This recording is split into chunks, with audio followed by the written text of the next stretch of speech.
Let's get down to brass tacks. Welcome to the channel, ladies and gentlemen. Tonight, Coriander Killian, we are going back to Crystal Lake, going back to the Friday the 13th franchise, and man, I'm just excited to be able to do it. I'm glad we got a chance to revisit it and redo it. For those who are newer to the channel, this was our first big franchise that we ever covered on our old channel. So this is really special, and this franchise is very special to all of us. Let's do a quick take, man. I'll start with you, Coriander. How do you feel about going back into this franchise? Because we know we got a long road ahead. I mean, I wear this hat at least for all these episodes, like a hockey player wears his socks, right? He doesn't change them, doesn't wash it. So yeah, what can I say? I love Jason, and I'm so glad to be getting back into it. Absolutely. How about you, Kill? I mean, you kind of said it all. And anybody who knows our channel here knows that we love this franchise, and we had so much fun the last time talking about it. The peaks and the valleys. More, in my opinion, more peaks than valleys. Jason takes Canada. That's an old joke from the last time we talked about these. But yeah, I'm definitely looking forward to jumping back into them because, watching these movies is just like, seeing some old friends. So it really is. It really is. And let's see who we have in the chat, and then we'll get going on this, man, because this is going to be a discussion, but also a celebration. This was the movie for me that this changed everything for me, because this was the first horror movie that I was able to sit through and watch. I was scared as hell, and it started me on my horror journey. This is the movie that did it, getting through the whole movie. And by the way, guys, this will be spoiler filled, so just to throw that out there. And especially once I got through the stinger at the end, I was just like, oh my God, I made it. And I know that is what was the spark, for my horror journey. And it's just so special to me. Coriander, I know that you talked about this before, but for those who are newer to us, which there are quite a few, give me some insight to what this franchise means to you. What does it mean to you?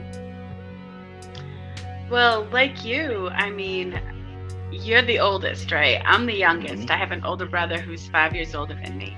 Mm-hmm. So I remember when it would be Friday the 13th and he would be watching this. And of course I couldn't. And that piqued my interest. And every time I could sneak a peek, I would. Yeah. And that, like it said, once I'm interested in something, that's all it takes. And when I could watch it, I would. And it's. Yeah. I love it. I know exactly what you mean. It's like one of the best slashers, so. Yeah. Yeah. Well, the title of this episode that I gave it was The Mother of All Slashers. Yeah. And what I meant by that, and Kill, I'll let you jump in, follow me on this. The reason I I said that was, to play a little bit on the word mother because of Pamela Voorhees, of course. But I really do think that this film really just ignited an inferno for the slasher craze. I mean, it did not start it, and it's not the greatest, when you compare them all to each other. I'm just going to say that right now.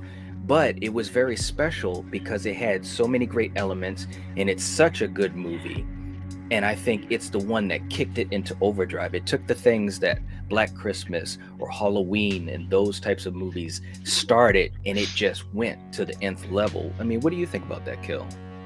Yeah, I mean, look, when you think of the trinity of slasher films, or even more than the trinity, things come to mind like Texas Chainsaw Massacre, Halloween, Nightmare on Elm Street, Jason, Friday the 13th. And, it's just, at least for this first movie, for me, one of the things that I truly loved, and it's a little different with the ones that preceded, is there's a mystery. You don't see the killer in this, and then Mrs. Voorhees doesn't show up till the end, and even when you first see her, you're like, oh, who's this nice lady that's coming to save the day, you know? And then it's slowly but surely you're like, ooh, wait a second, this lady, there's something going on here. Yes. But this movie, in my opinion, has helped set so many of the tropes that we all follow, and that goes on in you know, horror movies. You know, underage drinking, underage sex, underage drug use, the harbinger, it's a death curse, you know. Yeah, you know, the old guy that maybe you should listen to, and just you get it all in a great package. And on top of that, the sound effects and the music. Yes. I mean, they all come together in this movie. And, you know, this is like the granddaddy of this stuff. You know, this definitely set the bar. It really did. I'm sorry. Go ahead. No, go ahead. I was just going to say, plus you have the master of special effects. I mean, Tom I Savini. love Tom Savini, and the special effects in this movie, they were great. So They really were. that's one thing that really hooked me too. Yeah, they really were. And also, just to also say, it's interesting because, you know, we have people in the comments. We've got Jen also saying that she just recently watched the first and the second films. So for you guys, this is great, man, because this is a chance for you guys to go into a lot of this stuff blind. And it's so cool to see that. You know, you're talking about a franchise that's 40 years old, you know, and it's awesome. It really is. Neil saying he has the 2 box sets for the franchise. Yep, just like this one. Absolutely, man. It's a great box set, by the way. Absolutely. But you know, the thing that gets me too, and Coriander, I wanted to ask you this, but you know, we've on Slasher Movie Club, we've gone through a ton of slasher movies at this point. And by the way, you guys, check us out on Monday night because it's a fun time. But every time we watch a bad one, and I know I've said this to you, I say, wow, it makes you look at the older movies that were great, like a Friday the 13th.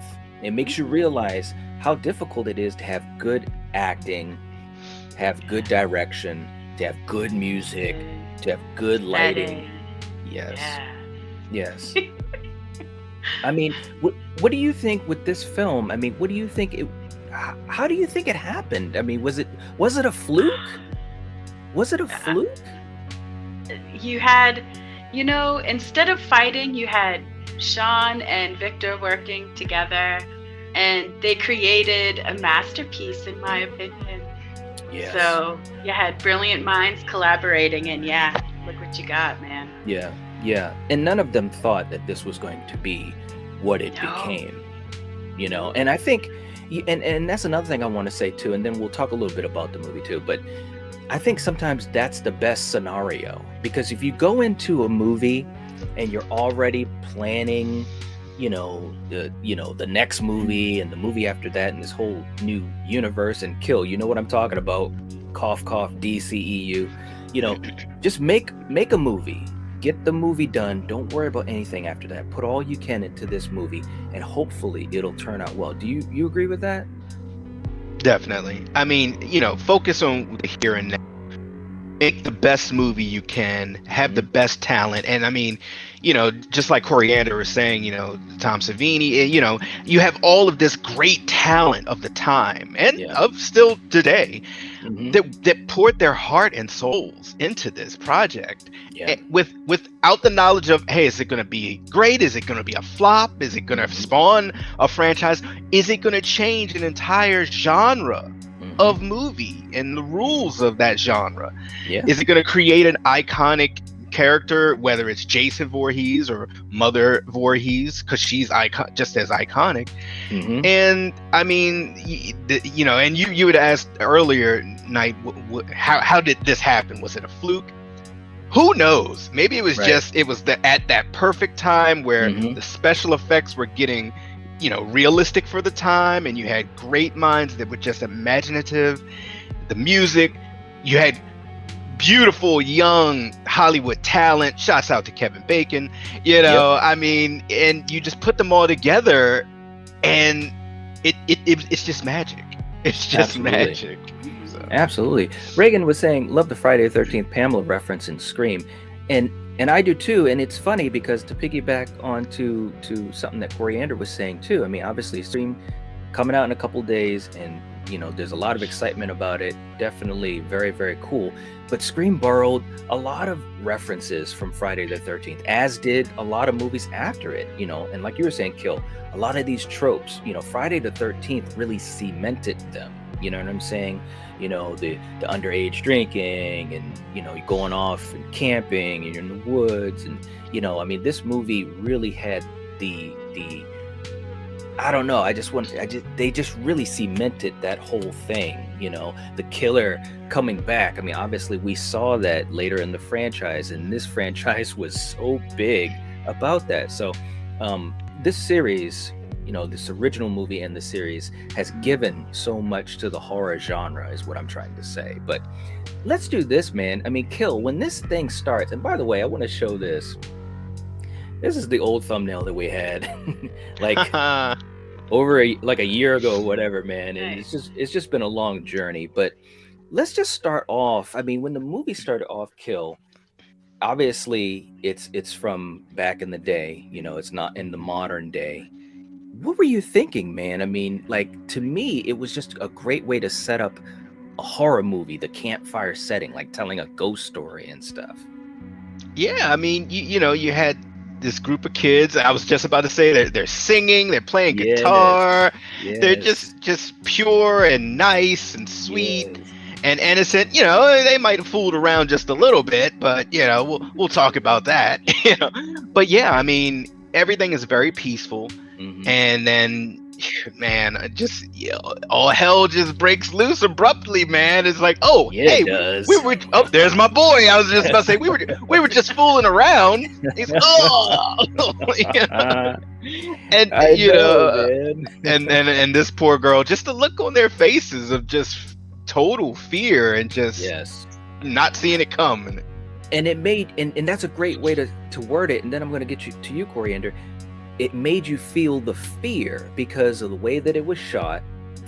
The actors did a very good job, but also, Coriander, we were talking about this with a lot of these slasher movies that came after it, that little freeze frame, and Harry Manfredini with that music that really just got you going. I mean, this is what made these things work. I mean, as a kid, hearing the music scared me, seeing the dark woods and the setting, that scared me. I mean, it just so many of these little moments, but that's in the past. So they go to present day, which in the movie is 1980, and Coriander, I mean, look, if we were ever to be fooled, I think it was this moment when you have Robbie Morgan playing Annie, who you really start to get attached to. And she's just wanting to get a ride. She's meeting up with her co-counselors and so forth. And it's like you really kind of start to get attached to her. What did you think of what she was to endure in the next few minutes? Well, she did get a ride. Well, yeah, of course she met Crazy Ralph and him. You're all doomed and all that, and she gets a ride with this trucker dude who, kind of feels her up as he's helping her in. I noticed that. Yeah, he did. Yeah, he did. Oh, yeah, he did. Yeah, right. So anyway, he gives her a ride and drops her off. And yeah, who would have thought, this person who picked her up would have, tortured the girl until, with terror and and then with the whole slitting her throat. So yeah. Yes. I mean, great. What an effect. Let me just show that because and again, she did a heck of a job to have that moment of fear because she was just so happy-go-lucky, right?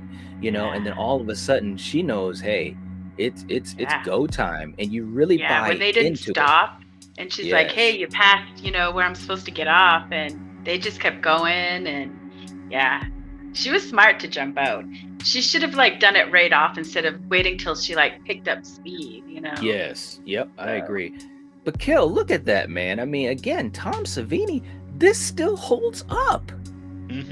As an effect, it still holds up. And every time I see that scene, I'm so sad because she's so beautiful and her hair is so feathery, and it's like, oh, and like you said, she seems so sweet and She happy-go-lucky, does, and yes. and it's really interesting. And I think all of us as moviegoers, we've been kind of programmed. And I kind of talked about this a little bit on one of our last conversations about the movie The Blob.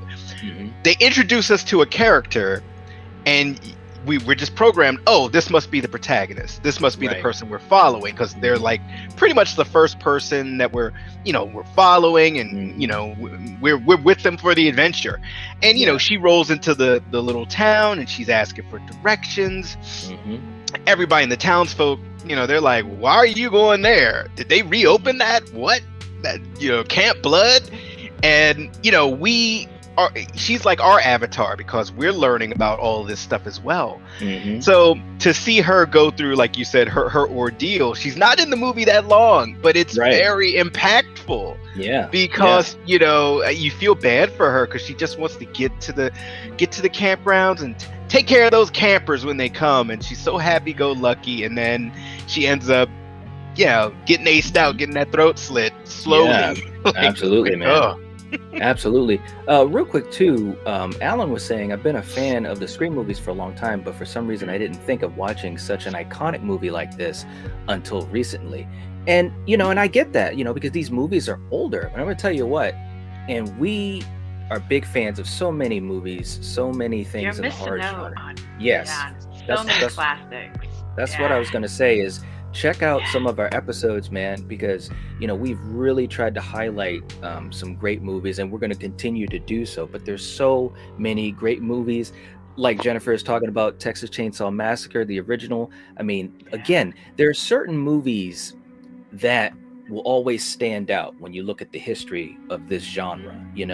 And to Killian's point about Annie getting killed, to me, I almost thought that might have been a mini homage, maybe subconsciously, to Janet Leigh in Psycho, which we know that Victor Miller, there was some inspiration from Psycho. He even said that because in Psycho, you have Norman and his mother. And in Friday the 13th, the roles are reversed with Pamela Voorhees and Jason, and even Harry Manfredini, the music of Psycho. There was that inspiration. It's just so interesting. But I think Jen was saying that some of the older movies like Halloween and Friday the 13th, the lack of creativity.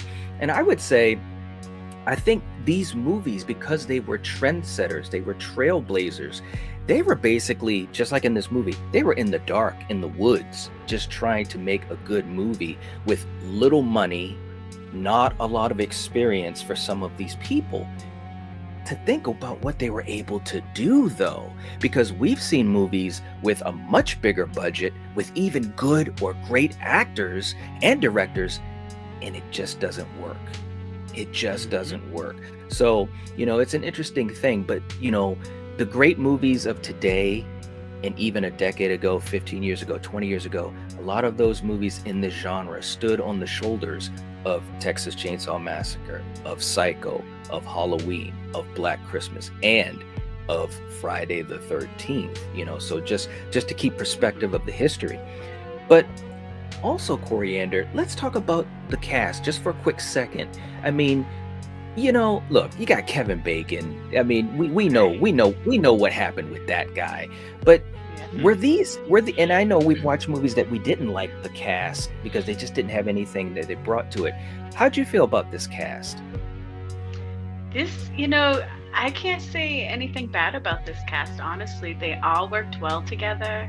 Yes. I mean, and even, this goofy cop, who Yes. doesn't know how to ride a motorcycle.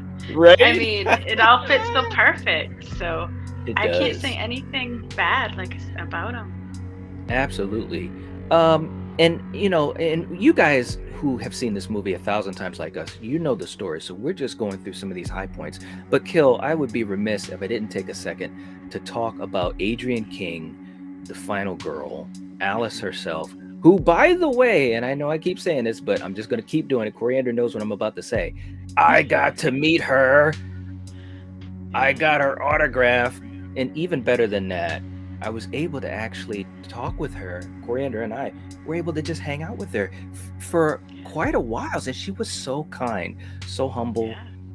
She gives great hugs, so that's awesome too. And I got what 2 or 3, she's hugging Coriander too. She was very sweet. But Kill, in this franchise, the final girl, the idea of it was really cemented to me in this franchise, and she was the first. What do you think of her story, or anything about her character that comes to mind? It's interesting. She reminds me, and this is just me a lot like of Jamie Lee Curtis in the first Halloween movie. There's a toughness about her, which is awesome. There's vulnerability.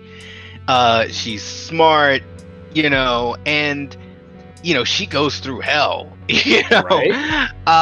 But it's so interesting watching her portrayal, because it just feels so human, so realistic, and and she seems so likable. Like there have been like some final girls that it's like, she survived, but I just don't like her as much as others, or little things, or she seems like she's acting too much. Yeah, but like this actress, I loved her portrayal, and it's just so iconic. Every time when I come back to this movie, I come to see her, and I come to see Mama Voorhees, and of course say hi to Kevin before they ace him out too soon. Too soon. Way too soon. Speaking of which, and Coriander, I'll have you talk about Kevin Bacon's death scene. But real quick too, in the chat, Random Hero was saying, "Happy early birthday to Miss C." Well, happy early birthday, Miss Carter. Yeah. Nice to be able to see that and be able to say it here for you. Happy early birthday. Right. But, and James is saying Kevin Bacon is fantastic as Jack Burrell. Kevin Bacon is always fantastic. I totally agree. It's true.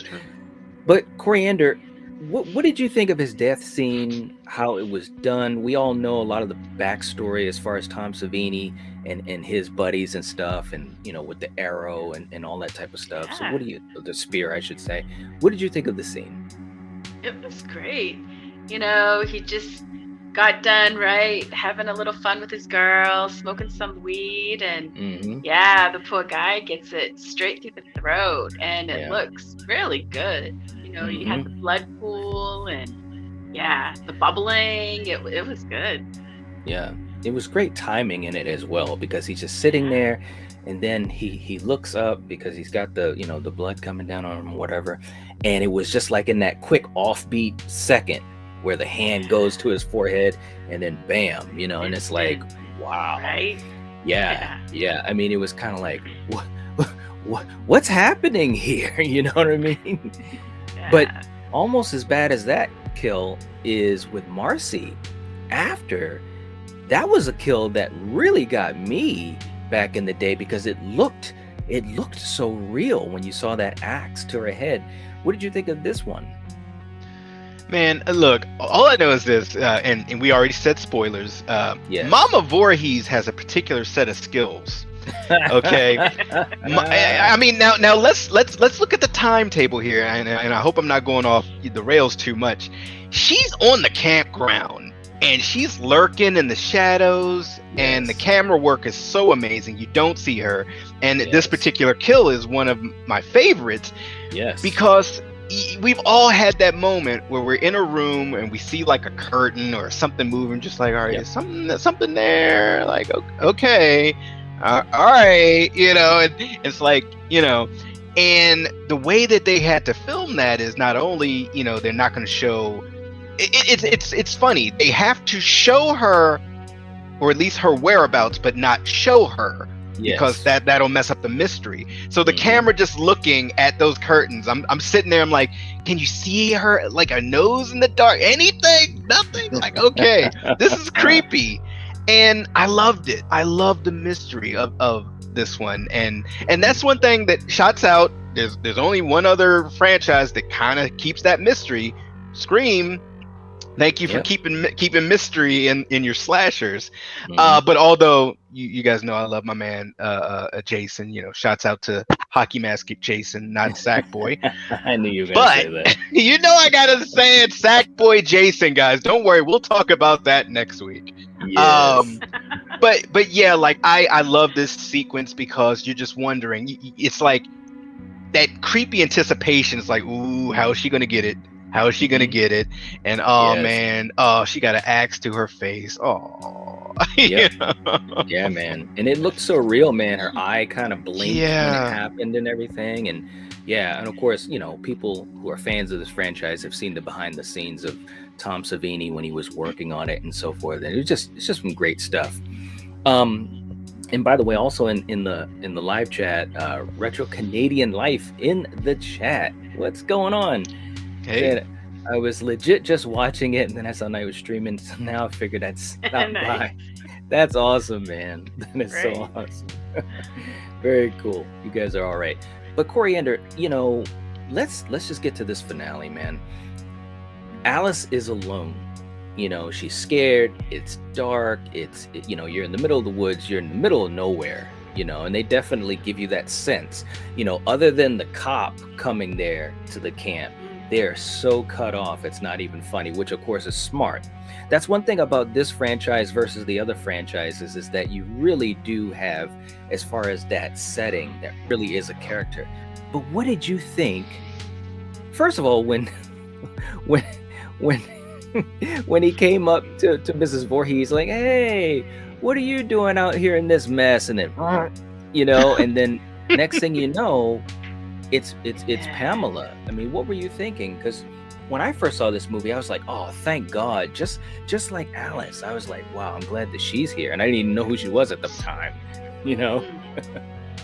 Yeah, I mean, you see her. You're looking at Pamela, and it's like she looks like a normal woman who wouldn't Yes. be, out killing all these people. That's So for right. him to approach her like that, because wasn't it still raining? Yes, it was still Yes. raining. And she could have been stranded. So Mhm. yeah, he was just probably trying to help this poor lady, and yeah, she just gives it to him. Yep. Yeah. Yep. And then of course, Alice is just thinking, wow, I'm gonna be safe, because someone is here. Pamela has a vehicle and so forth and all that. Kill, did this play out the way that you thought it was gonna play out when you first saw this movie? no. Okay. No. I All mean, right. you That's what I'm see getting at. you see this beautiful older lady who seems so sweet and coming to the Mhm. rescue.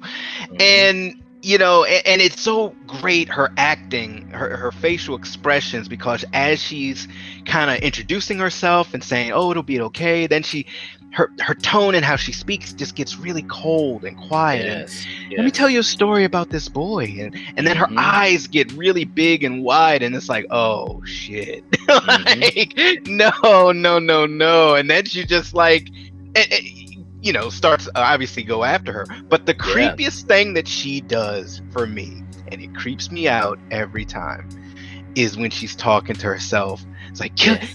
kill her, mommy, kill her. And I'm like, oh, like, no, kill her, mommy. It's like, Yes. oh. But I will say this, hey, shouts out mom of the year. Like, she's like, look, hey, you took from me, so I'm gonna take from you guys every Right. season. Yeah. You try to open this place up, just don't open it, and she Right. won't kill anymore. Oh, So man. let's just So true. mother of the true. year. That's right. And real quick too, Man. Miss Carter was talking about Savini had said in an interview his effects look so real because he used to photograph wars, I believe. Yeah, he was in Vietnam, and so he definitely had that as inspiration. Of course, Kill, you'll remember this, George Miller, fantastic director of Mad Max and those movies, he had that type of background in the hospitals too. So it's funny how real life can definitely help some of these artists with their imagination, with their creativity. And fortunately, they lived in a time when you could do practical effects, and those types of things really worked. I totally miss practical effects times. I really do. Yeah. Retro is saying, I love the Friday the 13th franchise, but I just wish Jason didn't have to wait until part 3 to get the hockey mask. I hear you. I hear you, man. But at least he got it, though. Come on, you do have to admit that sack was a little creepy. Come on. It was. A guy running around with a fucking one-eyed hole, sack on his head. Yeah. Come on. It was creepy, no doubt. No doubt. What's up, Mr. Bones? But Coriander, Alice thinks that Mrs. Voorhees is here to help, and I showed it in our intro. When she gets to that point when she's talking about Jason and talking about he wasn't a very good, and she kind of pauses and she does that smile, that creepy smile, and she says, "Swimmer," and you could just tell, we're going on to the other side of the fence now. When they have the chase and of course that fight, was just pretty damn vicious. Well, how do you think these things came off for you as a viewer? What? Betsy Palmer was 50, I think 54 in this movie. Something like she that, yeah. was doing really good, kicking ass and throwing Alice around, and it was like nothing for her. So this fight scene was it's really good. Right up to the end when Alice did her thing. Yep. And she was even doing real slaps. They had to. Yes, she was cupping her hand. Yeah, they had to calm her down because she was really hitting Adrian, a couple times, and she wasn't used to the fact that you've got to fake the slaps, because she's from the old school, So she was definitely all in.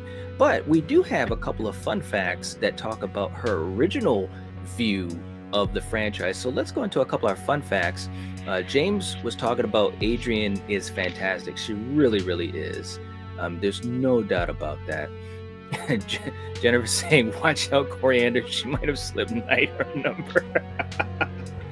Adrian was awesome, and I should have put the picture up here, but you remember, Coriander, we had that picture where she was hugging both of us, and she was just so sweet. She was really sweet. She even said, "You guys are so cute," and blah blah blah, and I was just like, dude, this is Adrian King saying this to us. This is so awesome. I can't believe it. She was so classy and so humble. It's great to see that. But our first fun fact that we're gonna throw up here, and Kill, I'll let you start with reading these off. Betsy Palmer. Yes. Said that if it were not for the fact that she was in a desperate need for a new car, she would never have accepted the role of Pamela Voorhees. And after she read the script, she called the movie a piece of shit. Yeah, she definitely was not on board for this movie. She even said, what is this movie about? And the whole idea that she was told that she was the mother of Jason, and she saw, the prosthetic effects, and of course, Tom Savini is so hyped up and talking about he's a mongoloid, and she's like, "Oh, what?" She had no clue what was going on. But the greatest thing about it, and this is something that's great in this world, things can change. And she totally came on board with the franchise and her stature in the franchise, and she truly came to love and adore her fans. I've always heard such great things about her at the conventions when she was able to. And I think it's just so awesome that she found another part of her career, because this was not something that she was used to, being in a slasher movie. This was still early, very early in the slasher craze. So, rest in peace to Betsy Palmer. Let's go through another one. I'll read this next fun fact out. The first one was being, of course, Betsy. The next one that we have, let me just see if I can pull it up here. The location. Most of the location and set were already there. The crew only had to build the bathroom set. Wow. And it makes sense because everything looks so authentic. It's a campsite. It looks great, Let's just do... it was the real one that was just shut down for the time being. That's right. Yeah, absolutely. Yeah. Let's do another one. Yep, in New Jersey. Let's do another one, Kill. Victor Miller. admitted that he was purposefully riding the success of John Carpenter's Halloween. Yep. Yep. I mean, the idea was he was told, hey, let's just rip off Halloween. And I did want to bring this up because it's an interesting thing, because I think it would have been easy to try to just do everything beat for beat that Halloween did, but they didn't do that. You know, they had their own setting. They had their way of being trendsetters, focusing on the kills and the ways that was going on, having Tom Savini just do his creative stuff. I think it was really, really cool. And so in other words, they stood on the shoulders of Halloween, and then so many other movies were able to stand on the shoulders of Friday the 13th. But Kill, as we start to head on out here, let's talk about the stinger, because that's the big thing that had always, it just stuck with me for so many years after that. It's so peaceful at the end. Alice survives. She beheads Mrs. Voorhees, and she's on that lake, and it's just so serene. I mean, what are you thinking, man, the first time you saw this movie? Because I'm trying to remember what your reaction was. I know what mine was. It freaked me out. But what were you thinking when you saw it? Yeah, it's nightmare fuel because you don't expect it. This poor girl has just been through hell, and she's like, I'm gonna push this canoe in the water, and I'm just gonna sit in this canoe and just let my fingers glide along the surface of the water, let my hair just sit so delicately down and just chill and just rest. And just rest. She's earned a rest. She just beheaded a woman. All right. How many of you guys out there have just beheaded someone? All right. Killed I don't think friends. Yeah, your friends are all dead. You just had to behead this old lady that was about to kill you. You had a drag out fight with her, and it can't be easy to behead someone. So you push your canoe out and you go rest.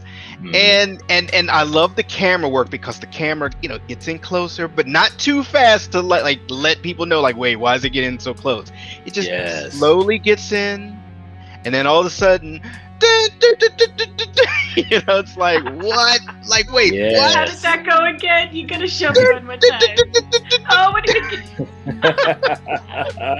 I mean, the music. I mean, and it's like, even if you're I was a chump, and I got scared and I closed my eyes, the music is there. You can't close your ears. Yeah, so it's just, you can't.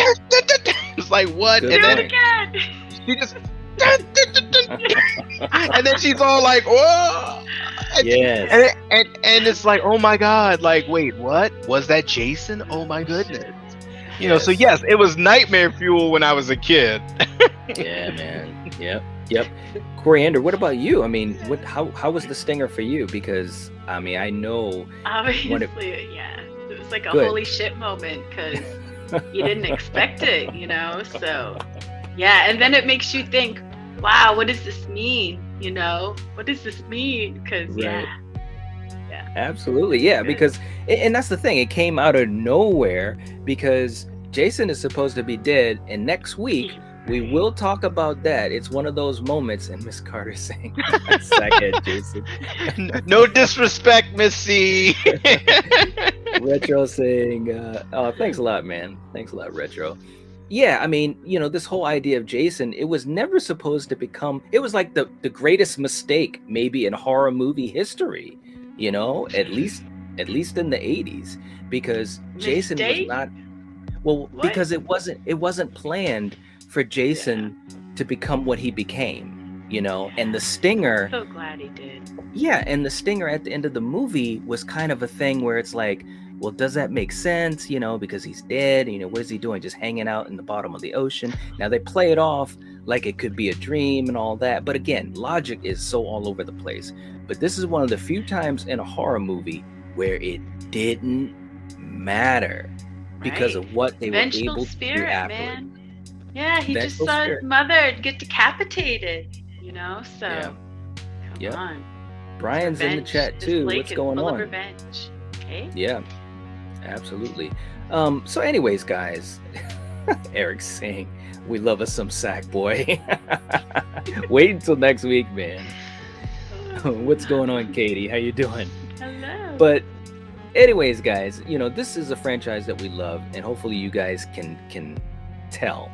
And we're going to have a lot of fun these next several weeks on Friday the 13th. But what we would really appreciate, one, please give the video a like, because that will definitely help support the video, support us on the channel. But almost as importantly, and I know I've been saying this a lot, especially in the last several weeks, leave us a comment.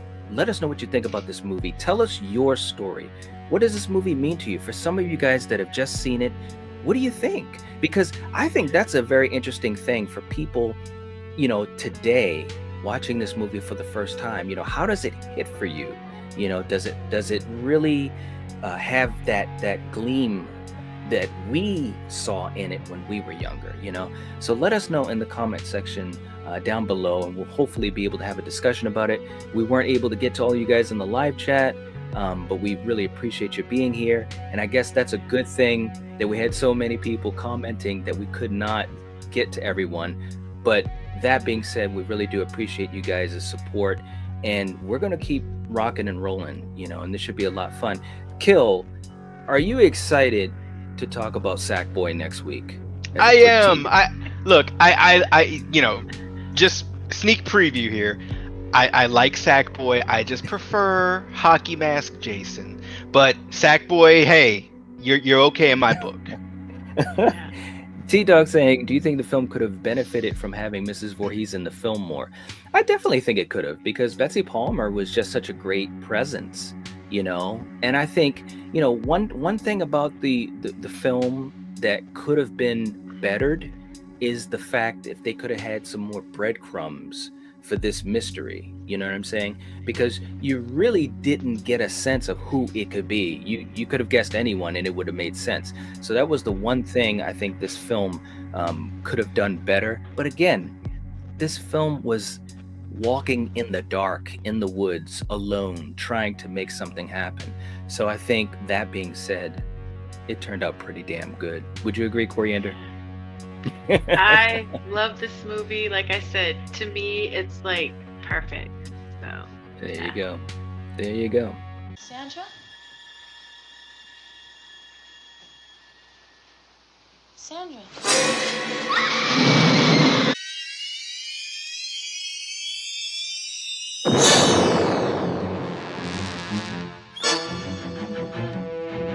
What do you think of this movie, or what does it mean to you being the sequel in this franchise that you love? You know, this is the one that really takes it into a whole totally different direction. This is the one that, you know, and I'm not comparing this franchise to this in any way, shape, or form, but I kind of look at this movie the same way I look at the second Saw movie, because the second Saw movie, it played off of some of the stuff from the first one, but just went in a totally new direction, and that would guide the franchise. And this one, hey, it's still a great movie, even though I'm not the biggest fan of Sackboy. I like you see that thing in the middle of Coriander's head there? That's what I like. But I truly love this movie, and it is an awesome sequel to the first one. It is. How about you, Coriander? What's your big quick take on this film? I mean, it's funny. I was gonna, you kind of like took the words out of my mouth. You know, I was saying how I love how it pays tribute to the first, and yeah, it's carving its own path, and I love it. And we have Jason. I mean, this is where it all begins. Yes. It wasn't planned to really go down this road with Jason. That was a total mistake. One thing I'll say before we start proper, this movie illustrates that you can have the biggest jumps in logic, you know, and still have a good movie. And it's just crazy, because with this franchise, to me, and we'll talk about it more, but this franchise seemed to get better as it went on especially in these early years, you know what I'm saying? So we'll talk a little bit more about that in a second. We're going to give you guys another minute to jump into the chat. Please give the video a like. That would help support the channel. And we're going to get set up for a few seconds. So for you guys in the chat right now, for you guys watching the replay, sit back, relax.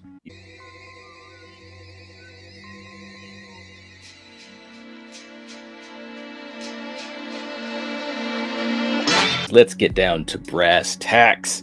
Kill. Let's start off with just your feel on this movie. It starts off, you know me. The wonderful thing I loved about this franchise is how it always kind of play back what happened previously. But again, what happened previously and what happens in the beginning of this movie doesn't add up. So what were you thinking when this movie started, man? Well, I mean, I just like you, Knight. I love when they do the recaps. They recap, our final girl from the first one and things of that nature. And now we're picking up in a different city. She's in her apartment or a house, and and I'm just like, okay, where are we going with this? I remember when I was younger, the first time I saw this, I was just kind of like, am I missing something? Like, all right, but you go with it because it's Jason. It's Friday the 13th. Right. And yeah, as she survived the last encounter, this one not so much. Right? I mean, right? yeah. I mean, look, man, I'm not gonna lie. It took me totally by surprise. I mean, this was, again, early in my horror journey as a little kid, you know what I mean? But Coriander, what did you think of that opening scene? Did that catch you off guard with Alice being taken out that quick? Yeah, and obviously, like Killian was saying, he's in a different place. I mean, he's using a telephone and calling her up, which I think is pretty cool. I wish he'd call me. But yeah, I didn't mind the opening. It just kind of ended her chapter and on with the new. So yeah. And he even was courteous enough to take the tea off the burner. The kettle. To take the tea kettle off the burner.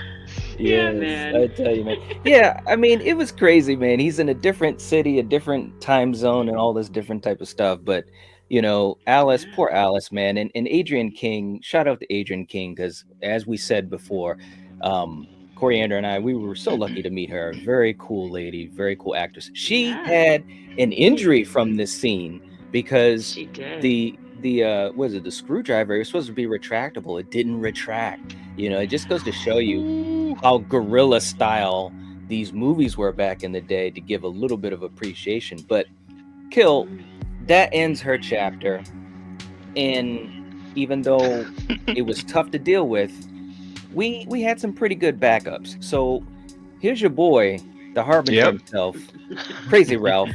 What are you thinking in this scene? I thought this was hilarious, man. I mean, look, it's Crazy Ralph still being crazy, just rolling up to people. Hey, you look young and you're new in my town. Let me just go up to you and let you know there's a death curse. I mean, look, he's still doing his thing, man. Like, these poor kids, they come into town. There's no cell phones yet. They're just like, hey, we gotta make a call. Right. And see what's up. But I enjoyed seeing him again, still, being the Harbinger, He's gotta be. Gotta have it. That's right. And Neil was saying at the time this movie had the longest opening scene in horror history at around 15 minutes long. That's a good point.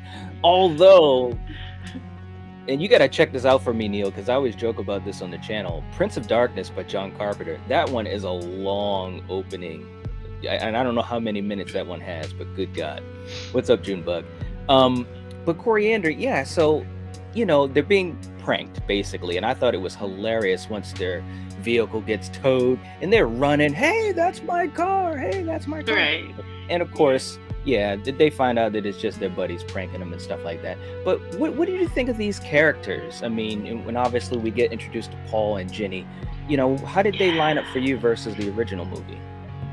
I mean, in the original movie, it's kind of a bummer because you didn't really know who the killer was, and Mrs. Voorhees didn't pop up till the end. And the characters, and the cast, it was like, I don't know, this one is different. They're all great. I really can't say anything bad about them. The final girl, I mean, Jenny, she's like one of the best. She's so smart. She's like, she's just so crafty, and she knows how to kick ass. So yeah, she does, man. Great and I agree with that. And I'll throw it to you in a second, Kill. But Amy Steele playing Ginny, that was just a revelation, and it's very rare that you get rid of your final girl from the previous movie who was established, obviously, and then you bring in someone totally new. And no disrespect to Adrian King, but I think Amy Steele upped the ante big time, especially. She did. I mean, if you think about it, she, she was like a child psychologist. So she knew how to like handle someone in his state, a childlike mind. And that really helped her, and that just, proves right there how smart and, like I said, creative she was to take him on and kick his ass. Absolutely, man. And what's up, Anthony?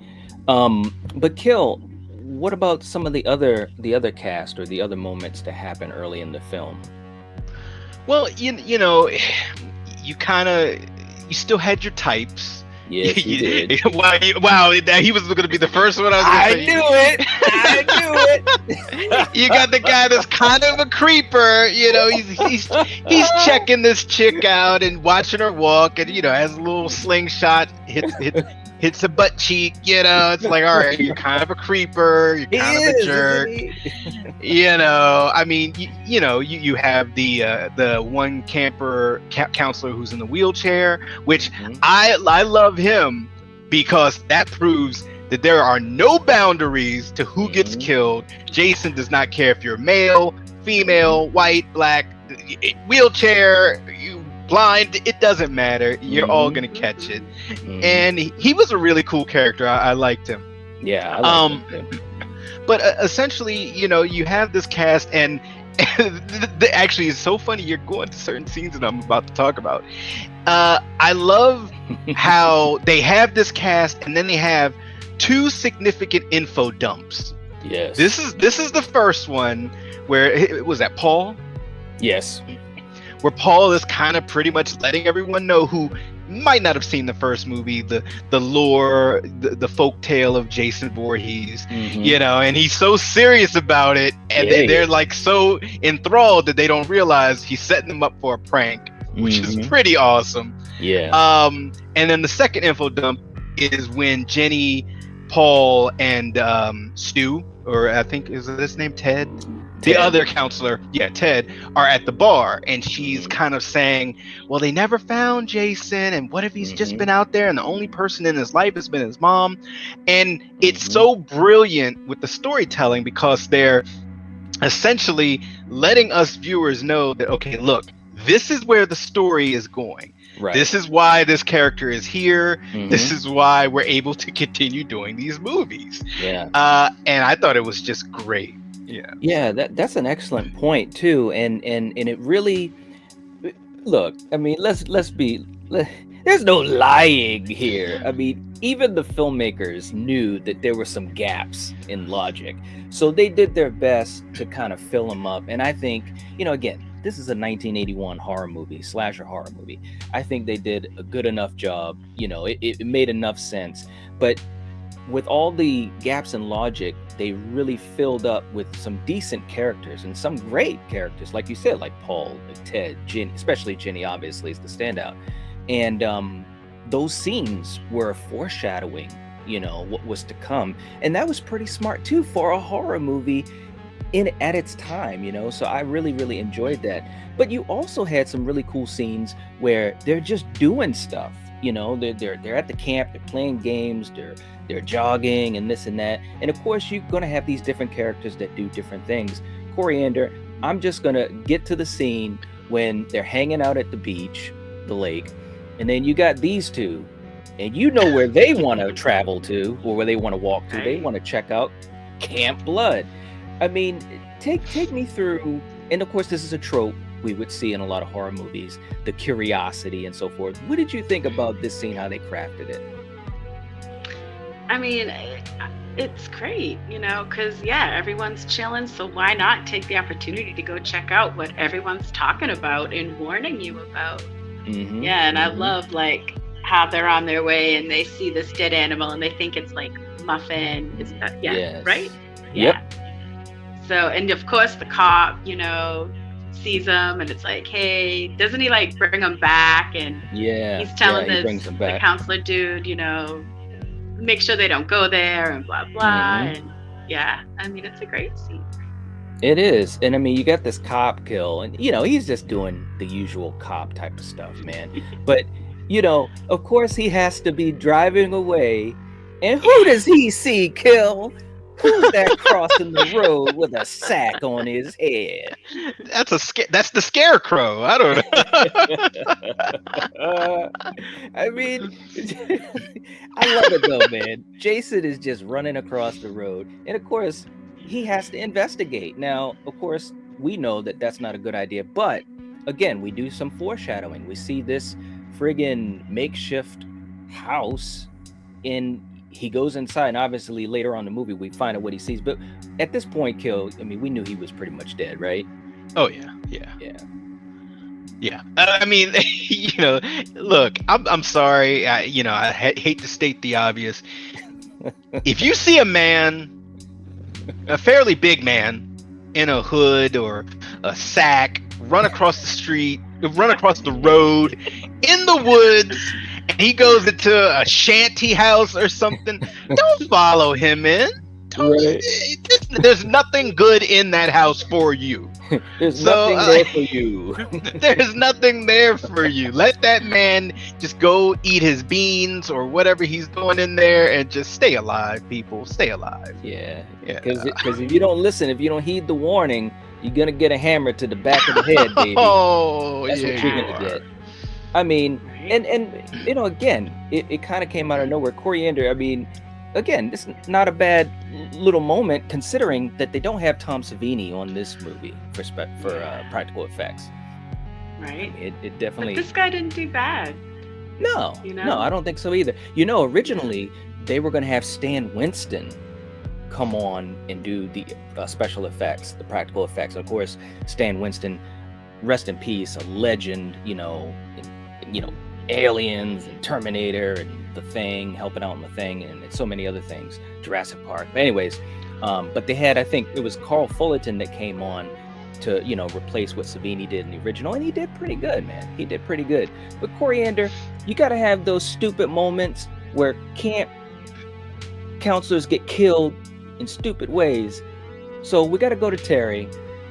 Take me through this, Coriander, because not only did she go out to the lake alone to skinny dip, but then her boyfriend is taking her clothes and so he was forth. hoping to become her boyfriend.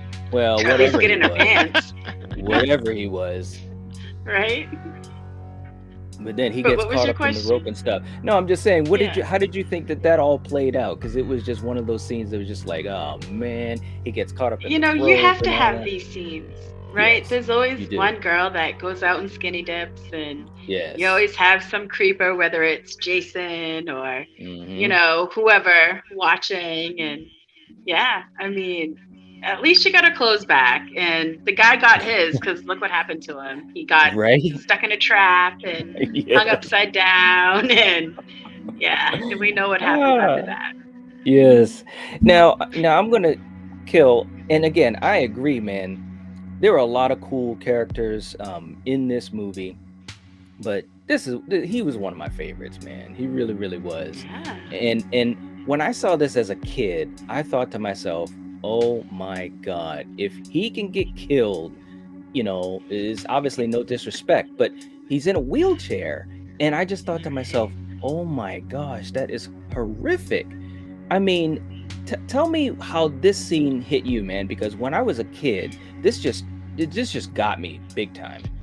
Look, as far as horror movie kills go, for me, it's not the fact that how he died, but it's the fact of he's in a wheelchair, and then the wheelchair goes down all those stairs. Yeah. And that has been cemented in my memory forever, because it's like, I mean, it's just, wow, like this killer does not care. And you know what, I'm very much an advocate for everyone's independence, and I am proud that he is willing to kill a person in a wheelchair. I'm proud that he is equal opportunity.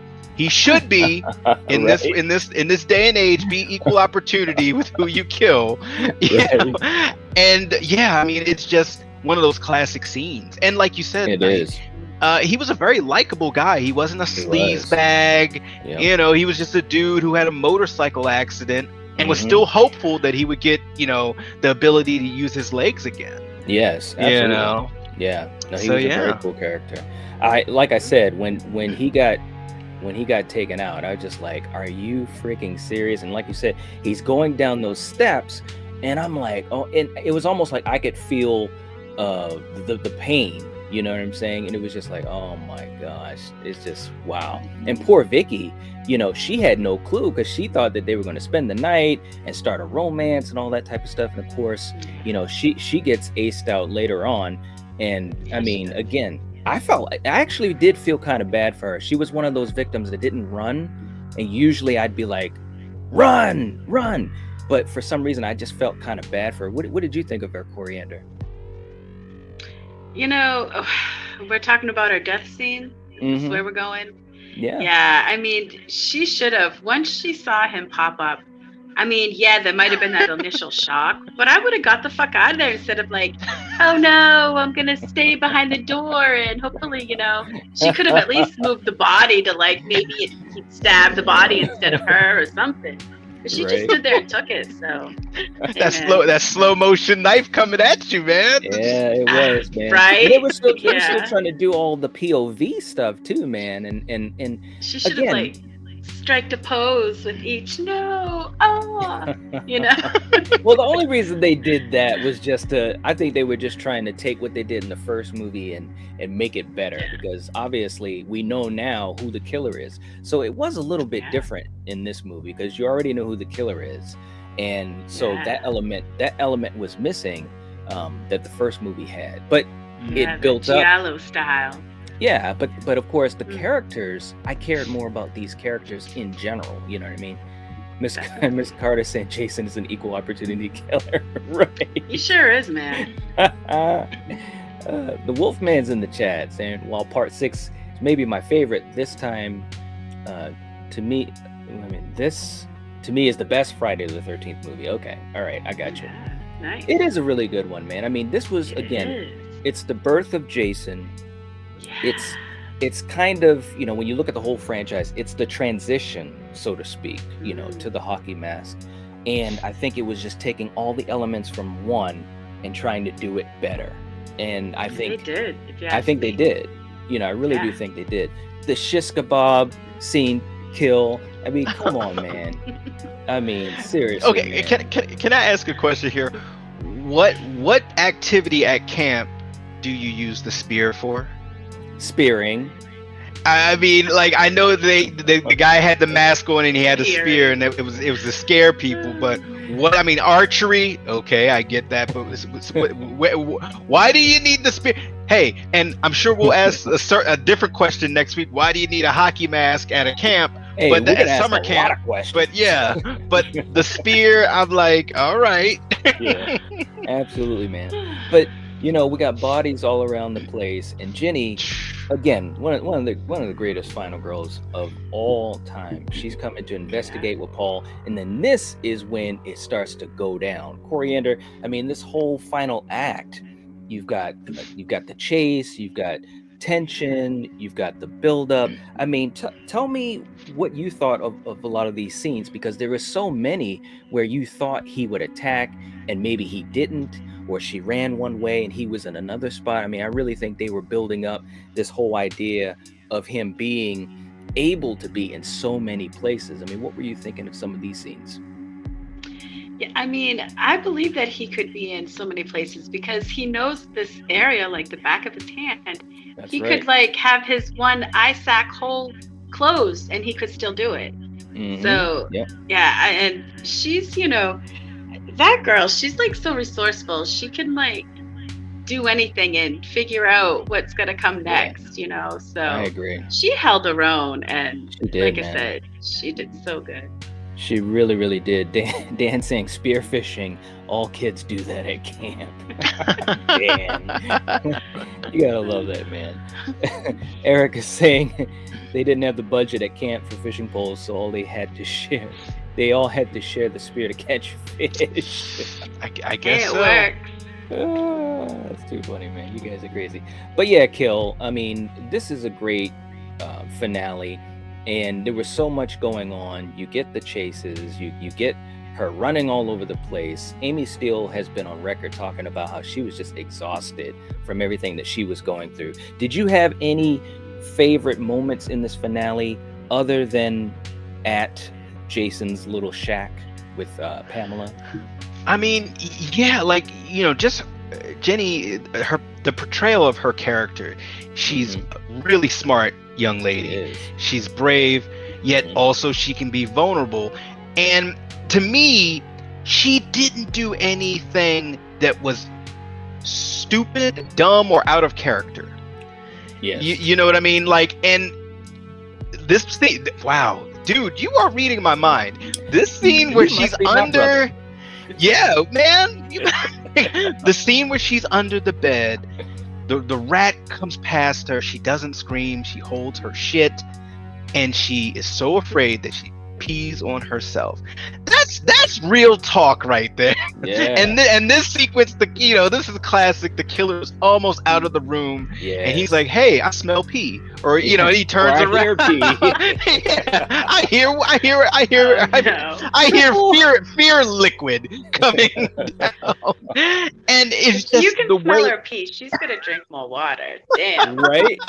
That's gross. Leave Jenny alone. But yeah, I mean, that sequence right there, for me, anytime there's a character hiding, whether it's Sigourney Weaver hiding from an alien, or any of the million cast of Friday the 13th characters hiding from Jason, it always gets me on edge, because it's like, ooh, is he gonna see you? Is he gonna hear you? What's gonna happen? So that right there, other than obviously the finale, is my favorite Jenny interaction. And like you said, it's so funny. As I was watching this earlier today, I'm looking at the timestamp, and literally, if memory serves, it looked like it was about like 28 minutes left in the movie when it's just, hey, everyone is dying, and it's just Jenny, and it's like nonstop, boom, boom, boom. People are getting aced out. Let the bodies hit the floor. It's like, wow, it's a lot. Right, man. I mean, it's a very quick pace.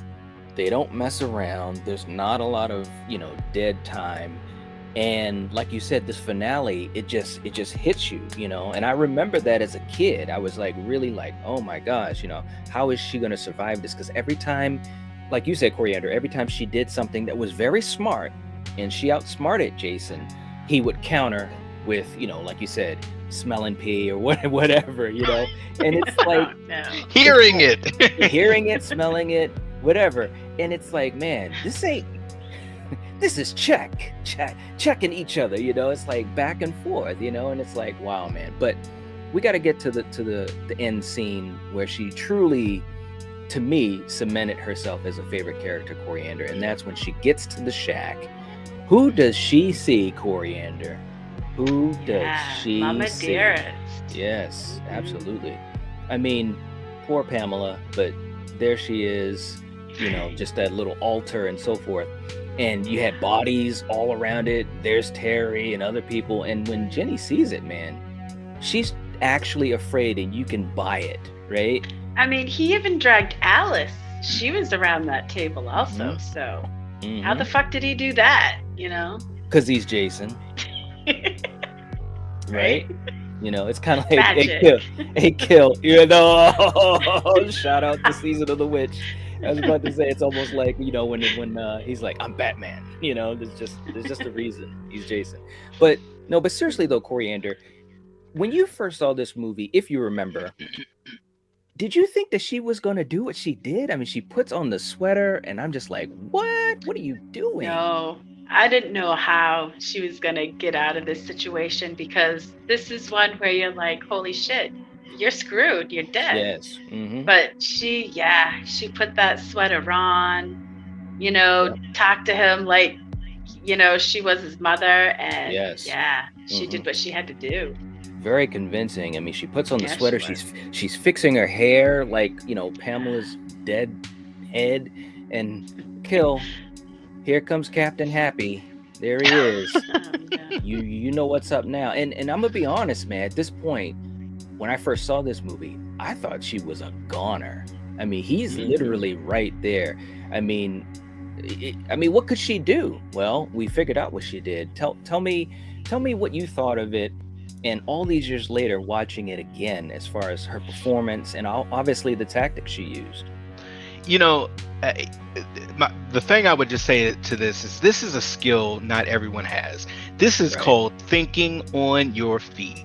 Yes. And look, I've seen plenty of final girls, final women, final couples, but this, she, like you said, she was right there. He was locked in. It's at the 0 hour, and she's like, okay, look, I'm gonna put this dead woman's sweater on that probably smells like holy hell. I'm gonna fix my hair up, and I'm gonna just stare into the eyes of darkness and command him to, hey, kneel down, do this in his mom's tone, and pray for the best. And lo and behold, that's what Jason sees. Yeah, sees I mom. mean, and Betsy, this was the only time that she reprised the role, for these scenes. And like you said, I mean, Jenny is talking, you've done your job, Jason. It's all finished, and mommy is proud. I'm like, this chick is badass. She has balls. Right? Right? And I mean, it would have worked, Coriander, except for the fact that she realized that she's not a big girl. She can't cover the entire altar. So Jason's like, wait a minute. Wait, what's that? Is that my mom's head behind you? Yeah, she should have fucking knocked it off the table. Well, hey, that's true, Coriander, but come on, man. This chick, she did like steps 1 through 5. She really did. Well, I'm just Coriander's like, but you obvious, forgot, but you forgot step 6. You fail. You fail. That's right, damn it. I'm not grading this on the curve. No, but seriously. Now that's what happens. He sees Pamela, and then he like wakes up. I gotta admit, man, this was really cool. Just to give this killer a little bit of, moments. You know what I'm saying? He stabs at her. He uses the pickaxe, cuts her leg, but then good old Paul. Good old Paul. My Paul. Anyways, he comes to save the day, man. And although I gotta admit, man, it's like, come on, dog. I mean, they're doing that funny wrestling kill. You remember when we were kids, we were watching WWF back in the day when the wrestling was a little bit more sloppy and ugly. That's what they were doing. It's like, come on, man, put a move on this dude. But anyways, but Kill, look, she grabs that machete, man. She's not playing around. I was like, wow, good for you, man. Good for you, Jenny. But tell me, we got to talk about the stinger, poor little muffin, and all that stuff. Oh. Did you Kill? Let me and this is a good story for you guys that are watching, because for you guys that don't know, Kill is my younger brother. So when we were little, and I was watching these horror movies, a lot of times he'd sneak in and he wanted to watch them too or whatever, and he got to watch them. I wanted you to see this scene. I wanted to know what you were going to do and so forth. But what did you think? Do you remember what you were thinking at this point? Did you think I was probably over? I was thinking like, okay, they're home free, but I should have known, because Jason loves two things: destroying glass windows, whether he's like chasing you and you're looking this way and you go this way and he's like, bam, hey, I'm over here. And he loves to grab women. He is a grabber. All right. He is all about grabbing and not asking. That wouldn't fly today, Jason. Right. But yeah, I mean, he comes through the glass. He's like, how you doing? I'm Mr. Happy. It's like, right. What? Right. And on top of that, no sack is on the head. Right. So this is full bore. Yeah, so it's like, once again, they're paying homage to the first movie, except this time she's not out on the river, being all tranquil, and he's not a little kid. He's a grown-ass man that's like, hey, how you doing? Welcome to Crystal Lake. Yeah, hi, I'm Jason. I'm the greeting party. I didn't catch you on the way in. I'm gonna catch you on the way out. All right, look, Yeah. Coriander. This stinger, though, seriously, I did like the way they played the notes, because you hear the noise at the door. They're getting ready. Again, Jenny is ready, man. I mean, look at this. She's Oh, ready yeah. with the pitchfork, but she looks scared. She's doing multiple things Yeah, at she once. does. Again, Mhm. shout out to Amy Steele. But then Muffin walks in and you're thinking, all right, that's cool. And everyone's happy. And Paul's like, yeah, it's just Muffin. Yeah, let's, give her some kibbles and bits or whatever. She starts walking to Muffin, and then bam. What did you think of this stinger versus the original? I like this one better, Okay. just because it was unexpected. You didn't, as the movies go on, yes, you see Jason doing these things. This is the first time you've seen him crash through a window like that. Mhm. So, yeah, it was unexpected, and her genuine fear there is, that says it all. It was Absolutely. a great, tense, scary moment. Absolutely, man. Again, Jenny was just a great final girl, and Amy Steele, shout out to her. We're gonna have a small but important conversation about her next week when we talk about part 3. And real quick too, in the chat, James is heading on out. We'll catch you later, James. Thanks for hanging out with us. Back for Blood says, well, even the novelization says that Alice had returned to the Crystal Lake area, and that's where Jason killed her. Yeah, I mean, it was definitely somewhere close. That's exactly where I put it together as well, like an apartment complex. Because you got to remember, it's a town. The lake is there, but there's also the town around it. And of course, in the next couple of sequels, we see a little bit more of the surrounding town. So, absolutely. Miss Carter is saying, that's my scariest unmasked, unsacked Jason face forever, in my opinion. Yeah, he looks good. It was good makeup, and it really did look like Yeah. a grown-up version of the the vision that Alice had in the original. Reagan says part 2 is so amazing. I prefer it over the original. I hear you. I Yeah, hear you. it's a good one. Yeah. Yeah, I hear you. And real quick too, we got a couple of fun facts we want to throw out to you guys, because again, this franchise has so many cool things in it. I mean, and we wouldn't have enough time to go through all of these different things, because all of these movies have such history. But we'll do a couple here first, and I'm going to do the first one, and then we'll go back and forth on these, Kill. But the first one is, it isn't Jason. The first Jason scene in the movie is a shot of Jason's legs walking across the street towards Alice's house. And this is the only time in the series Jason is played by a woman. Yeah. All right. Yeah. I when I first heard that, I was like, really? Wow. But this I wasn't just found that out. So Yeah. that's cool. But this isn't uncommon, because even Deborah Hill was the Shape in Halloween, that far away shot, when he was right at the house when they looked across the street, that To was be able Deborah to Hill. say I played Jason, that's cool. There you go. All right, Kill, let's go to our second fact. Sackboy.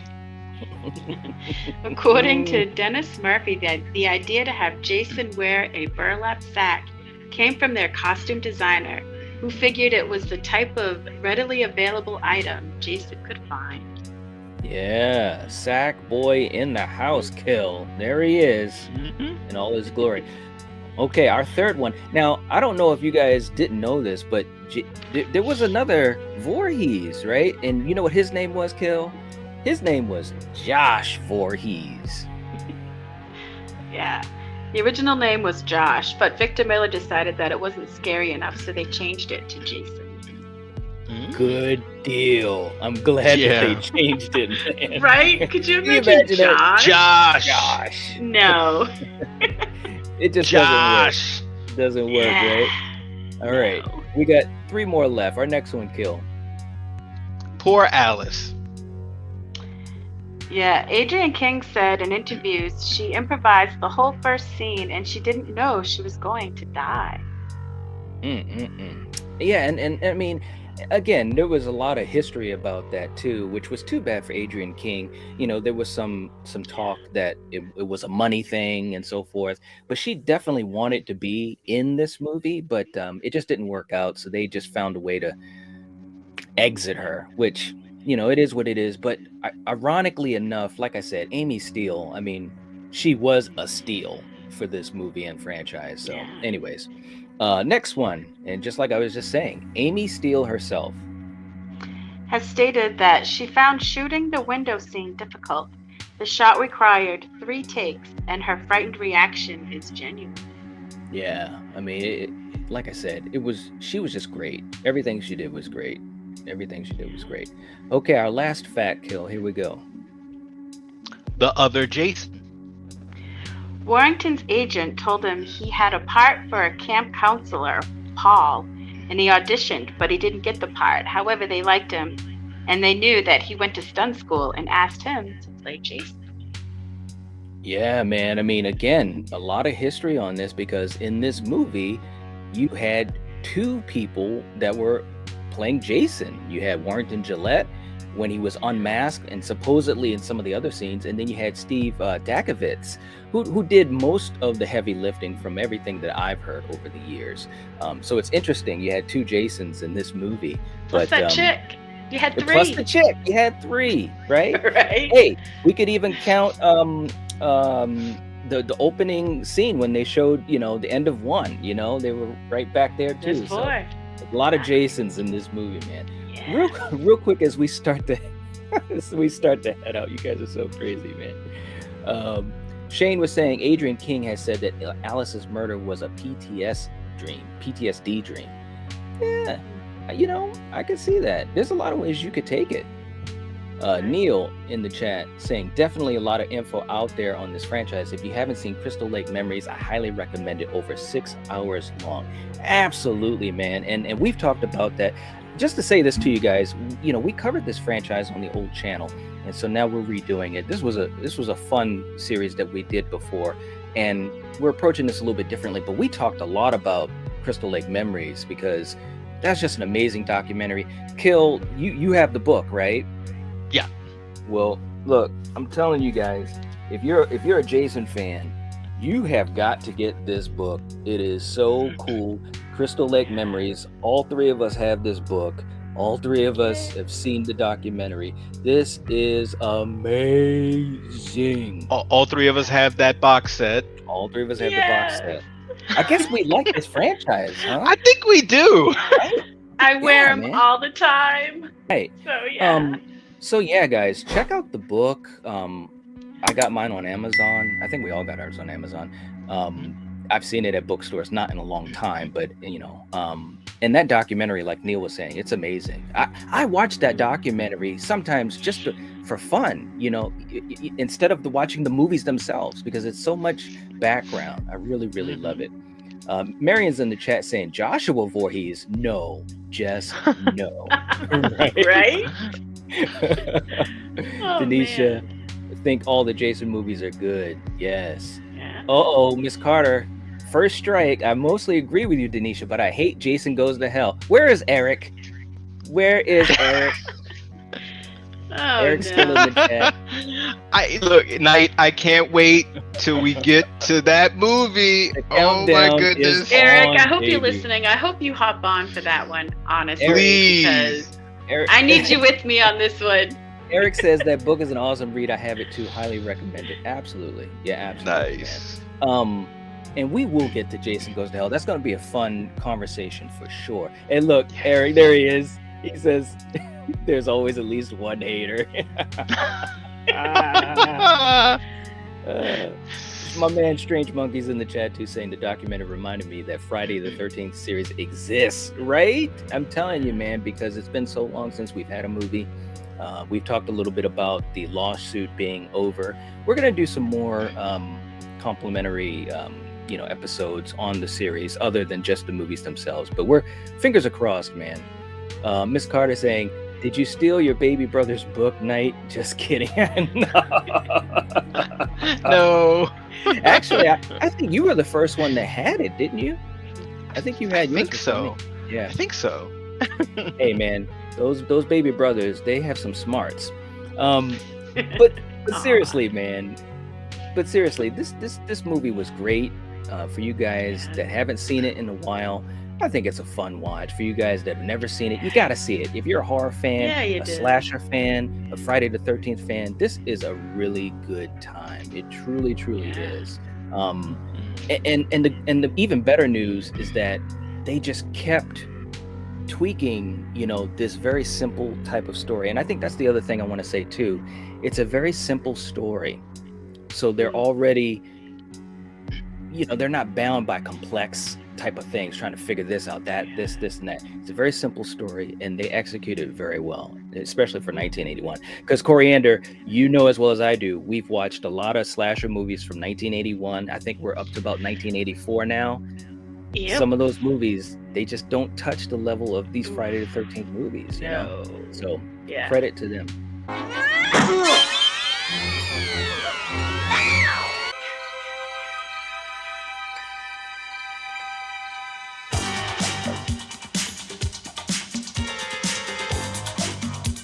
Kill, let's start with you. Friday the 13th Part 3. What does it mean to you? I mean, the main thing I'm gonna say, it's the introduction to the hockey mask, man. And it's iconic. It's like Michael Myers, his mask, or like Freddy's glove. It's iconic, and you can say if this was a good entry in the series or not, and everyone's opinion is theirs, but you can't deny it definitely took it to the next level, making Jason an icon and giving us a visual representation to cling to. Right, absolutely. How about you, Coriander? I love this movie. I love the music. The cast is great. I mean, everything about this movie is like awesome. It's perfect, and yeah, I'm a fan. Yeah, I hear you. Yeah, I mean, to me, I think this movie definitely started to kind of go further out as far as the territory that it was in. Steve Miner directed it. He also had directed Part 2, and I think he really did add some really nice touches. He was a fan of Hitchcock. You can see that in the movie where Jason is actually just lurking for like the first half hour of the movie or so. He's just lurking in the shadows, building a lot of different tension, and I thought that was a really nice touch. I hadn't watched this movie in a year, because usually I watch it every year, and to do this episode, and I actually got to admit, it's a really good movie, especially for a horror movie, a slasher movie. But anyways, guys, we're going to give people another couple seconds to get into the chat if they choose to do so. We're going to finish getting set up. So for you guys in the chat, for you guys watching the replay, sit back, relax. It's time to go back to Camp Crystal Lake. You know what time it is. Andy!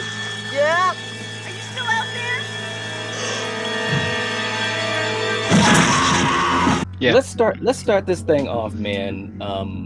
Obviously, as with every movie, and we try to do this with our episodes, kind of retelling the ending of the previous movie. You didn't know this was going to be a disco-themed start. So when you first saw this movie, what were you thinking, man? I mean, I honestly, I thought it was going to be a lot like the others, where they're going to, give me a recap of the past events. They're going to, maybe even kill off a final girl from the last movie. Then, we're going to, have some scary kind of symphony, music,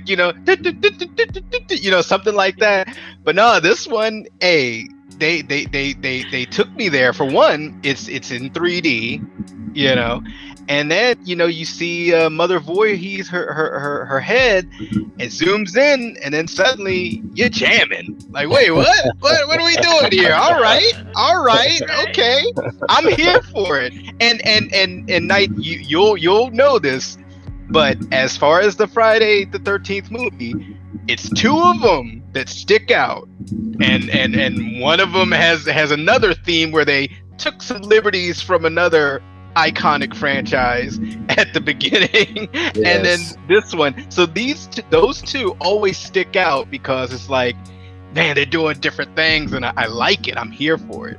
Absolutely. Real quick before I get to Coriander, we got Denisha. She's in the chat. Hey guys, Friday the 13th, Jason time, right? Absolutely. Steven saying bullseye. I love that scene, man. James saying rest in peace. Absolutely, to Richard Brooker. He was excellent as Jason Voorhees. Yeah, man. Very sad. I believe he passed away in 2013. When I was a kid, and I don't mean to go off on a tangent, but when I was a kid and I had nightmares about Jason, this was the Jason that was in most of my nightmares. You know what I'm saying? Yes. So, and Richard Brooker, he definitely brought such a great physicality to the role. It was great. I think, don't get me wrong, everyone that knows this channel know that we're huge Kane fans. There's no doubt about that. But I think Richard really started the ball. Like he obviously, first with the hockey mask, but he brought so much to it.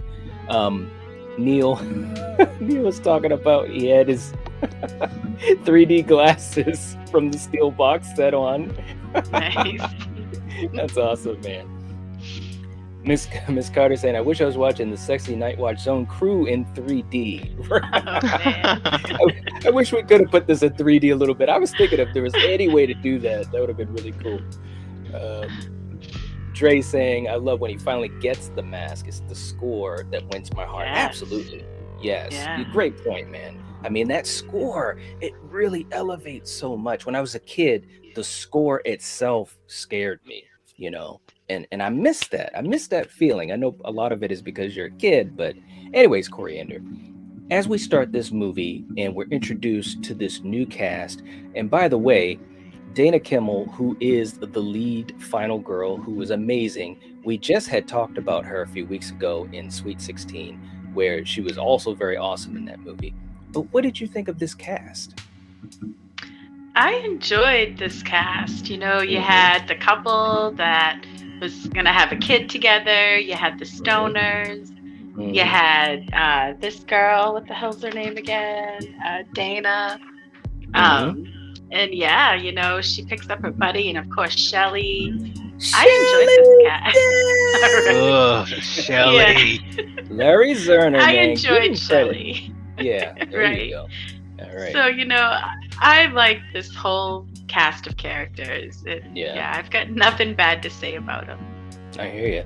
I mean, and then it starts off where Jason is going to this, local store, and it takes me out of it a little bit at first, because I'm like, what's going on here?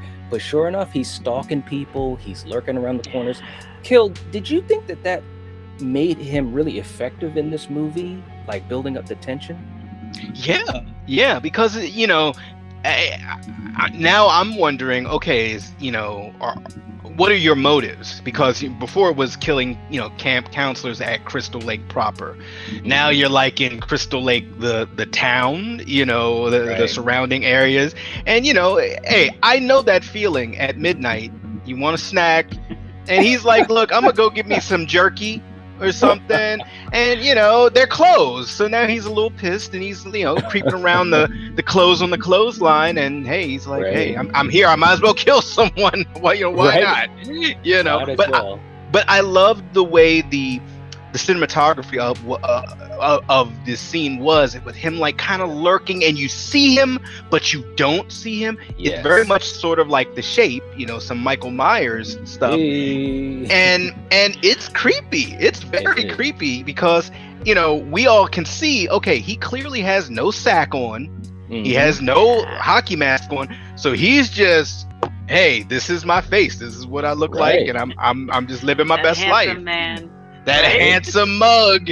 So I thought it was really cool and creepy. Yeah, and of course, and we showed it in the opening clip. We don't have Crazy Ralph in this film, unfortunately, but his spirit lives on because people are collecting eyeballs. Coriander. I mean, these kids, right off the bat. But what I thought was cool is it kind of showed that these kids weren't jerks. You know what I'm saying? And we have so many movies, especially in the horror genre, especially early horror, like 80s and stuff.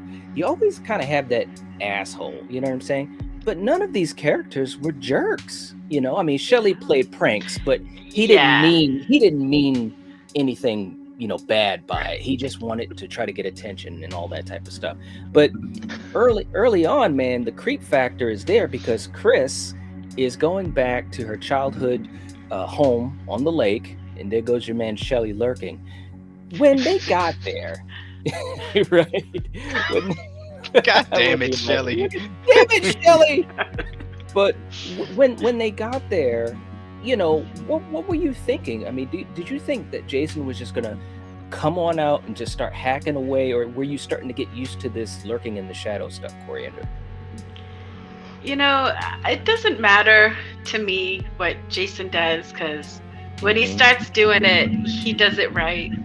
And like I said, I enjoyed, his lurking, because he's just taking it in, making sure he's making, I see all these people who I got to take out. I'm not going to miss anybody. Right. And it was great. Absolutely. Dan's in the chat saying, good cast, even though Daphne Zuniga isn't in it. That's great. Yes, last week was Daphne Zuniga week on the Night Watch Zone. Justin's in the chat. What's going on, Justin? The hockey mask is more associated with Jason Voorhees than the actual sport of hockey. Amazing trend setting. That's so true, man. It is so true. Absolutely. Reagan saying Shelley the lawyer keeps up to date on the lawsuit. Yeah, Larry Zerner, he's a lawyer, and he actually, listen, anytime I've seen him in an interview, anything I've ever heard about him from conventions, he's a really cool dude, and he actually has been keeping everyone up to date, like on the minute, about this whole lawsuit, which hopefully things are done, and hopefully we can get a new movie soon. I really hope so. Yes. You gotta cross your fingers, man. Anthony's saying what you think you see could be scarier than what you actually see. Absolutely. And I think that was smart of this movie to have that element in it, because it also had some gory kills, so it had a nice balance, Mr. Bones in the chat saying, yo, what's going on, man? Hello. Yeah. Flamethrower, why are the late 30s aged hippies hanging out with teenagers? Right. Oh, yeah. That's a good question. But Kill, the kids are getting all situated. The kids and the hippies are getting situated at the camp. They have no clue what's coming. They don't understand the situation and the weight of it. So Shelley decides to go with Vera out to the corner store. And who do they see, Kill? The crew. Hey, look, that's why you don't go to like another town and drop a wallet. Right. Because Foxy will mess with you. She will pick it up and make you say thank you, ma'am. Right. Look, I know these guys. They're kind of a plot device, and they're kind of the bad guys. But yes. I love them every single time I see them, because they might be outcasts, but they have each other.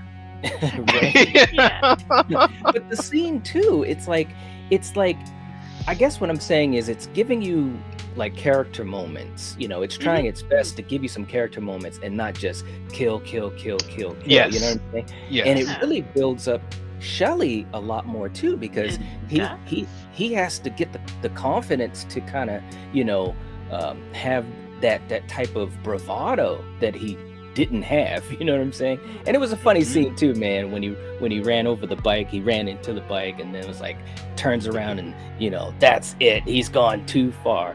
I mean, I love those scenes. What'd you think of them, Coriander? Because I know you got a few laughs out of this stuff too. Yeah, these guys were great. I mean, it even helped Vera and Shelley's relationship a little bit. She almost respected him a little more. And yes. Yeah, it was just, it was great how he got the balls to go back and take that guy on after he smashed the windows, Exactly. So, yeah. Kudos And I to mean, him. and obviously, the bikers, Ali, Fox, Loco, I mean, they're plot devices. They decide to go to the camp and they want to, get them back and this and that. Of course, they're just, they're going to be body bags, but it is what it is. It's a Friday the 13th movie. And by the way, RIP also to Gloria Charles. She passed away just a couple years ago. I believe it was 2017. But if you guys, and I know we've mentioned it before, but I'm going to mention it again. If you guys get a chance to see Crystal Lake Memories, documentary of the Friday the 13th franchise, it's a fantastic documentary. Fantastic. I've got the book. I think I showed that last week. got the DVD, the Blu-ray, I'm sorry, I got it streaming. It's amazing. And Gloria Charles was really cool in that segment for Friday 3. So was Larry Zerner. They were talking a lot about the behind the scenes things that a fan would appreciate. And again, that's what I love about this franchise. No matter what entry, a lot of these actors really did appreciate the fans. You know what I'm saying? They go to the conventions, they hang out with people. And I think that that's really cool. It's really, really damn cool. But anyways, Kill, we got to get to the big moment. We know that these guys got killed, but Shelly, he has a hockey mask. Yeah, And he does. it's time, baby. When you first saw this, that scene, and we talked about it a little bit, when Jason comes out onto the dock in the hockey mask, it freaked me out, man. What were you thinking? Man, look, for one, and I'm so glad you put that in the beginning of the show. Yeah, I boy. love this sequence because Jason walks out like a pimp. Like, I'm Right. saying, now just bear with me. He just is like, he just walks out onto the pier and says, He did. sorry, your wallet, and he's just like, and he just, who are you? And just the way he's standing, and Yes. for this to be pretty much the first time you see Jason, Mhm. really in the hockey mask, and it's the Yes. first kill he does in the hockey mask. Mhm. He just pulls the spear gun up. He doesn't rush. He's just Right. like doop a doop a doop a doop, and it's just like. It's just like, Right. I mean, that was just cold blooded. Now, Yeah. I know we all love our Jason, where he uses any weapons, Mhm. machete, a tree, a sleeping bag, beached with a rock. Jason will do anything, but this was such a Right. sophisticated kill. Because he's a good shot. Right? He's a Yeah. great shot. I mean, there was Hey, some he's been distance. practicing. He's been Yeah, practicing in the woods. Look, I'm just saying, there was distance, and it's a spear gun. Yes. Yeah. Thanks, Shelly. Yeah, Shelly. Thanks for Right. bringing a mask and a spear gun, Shelly. Thank you. Right? Yeah. Coriander, what'd you think of the scene? It's just so iconic. And poor Vera, but what'd you think of it? I loved seeing him walk out, and he looked so badass. And Yes, yeah, it was a great scene. it was. His swag was very high. He knew, You're like right. he knew. He's like, now I got a mask, guys. Yeah. Thanks, Nothing kids. can stop him now, right? Right, absolutely. Real quick too, in the chat, we got my man Eric, friend of the channel, people's champion himself, saying the lawsuit is finally over and Blumhouse is trying to get the rights now. We'll see. Yeah, man. Hopefully it all goes well. It really. I'm praying, man. I'm so praying. Eric saying, who doesn't love them some Fox, right? Absolutely. Justin saying, I always thought Foxy was hot as a kid, and now I'm in my 40s and I look back, she really was. You knew what you were talking about. Foxy was Foxy. Yes, absolutely. Also, Shelly getting some love. Shelly was awesome. I agree, man. I didn't have an issue with Shelly at all. Like he was actually a very realistic type of character, and you know why? Because they literally found Larry Zerner walking down the street and said, "That's our Shelly," and picked him right off the street. He wasn't even like looking for the role or into acting or anything. It's great, you know. Wow. Lamar's in the chat. What's going on, Lamar? Saying, hey, Hey. y'all. Yes. He just tosses that spear gun when he's done, like it's just another day in the office, and walks Yep. away. Yes. Absolutely. Yep. Yes. And Lamar reminding us of that famous line, we don't accept no food stamps. Right? Like, god damn. Wolvie's in the chat saying, not a fan of this one because of the 3D gimmick, but it did give us the hockey mask, so that's a plus. Yeah, I mean, I did watch it in 3D last year when we reviewed it the first time. I didn't watch it in 3D this year, and to me, it doesn't have to be watched in 3D. I mean, it's fun just for the fun of it, but yeah, I don't watch it in 3D often at all. Lamar saying, I miss y'all. Working third shift is a killer, right? I know. Glad you're here. Yeah, absolutely. Mhm. Saying new people, I see. Love it. Yeah, man. We're trying to make that move, but we appreciate all the support. So, anyways, Right? Chris as a character Coriander, I thought Dana Kimmel was really good in this role. We learn about her Yeah. surviving an attack from Jason like 2 years prior, and they Mhm. kind of allude to maybe her being sexually assaulted. I thought that made this character pretty amazing as far as her will to survive and so forth. What did you think about that, and how Dana portrayed that strength, the inner strength? I mean, she's no Jenny, but she was a damn good final girl. You know, Yes. she was brave. She was tough when she had to be. Hmm. I mean, yeah, and like you said, this is her second time taking him on. Yes. So Good point. yeah, she's really good. Yeah, and it's something that I never really thought about in this movie is her whole journey is about a survivor overcoming trauma. You know what I'm saying? Yeah, She it didn't is. she didn't have to go back to Crystal Lake. She chose to do it to prove to herself that she even said it. She wanted to prove to herself that she was stronger than she thought she was. I mean, again, I'm not trying to get all whatever, but I'm just saying for a 1982 slasher horror film with a budget of like $10 million, if that's pretty cool, man. And it was done in a way where it wasn't thrown in your face. And she was a very good final girl. I definitely agree. Kill, we're coming up to one of my favorite parts in the movie where Jason goes into the house. He's just wrecking shop.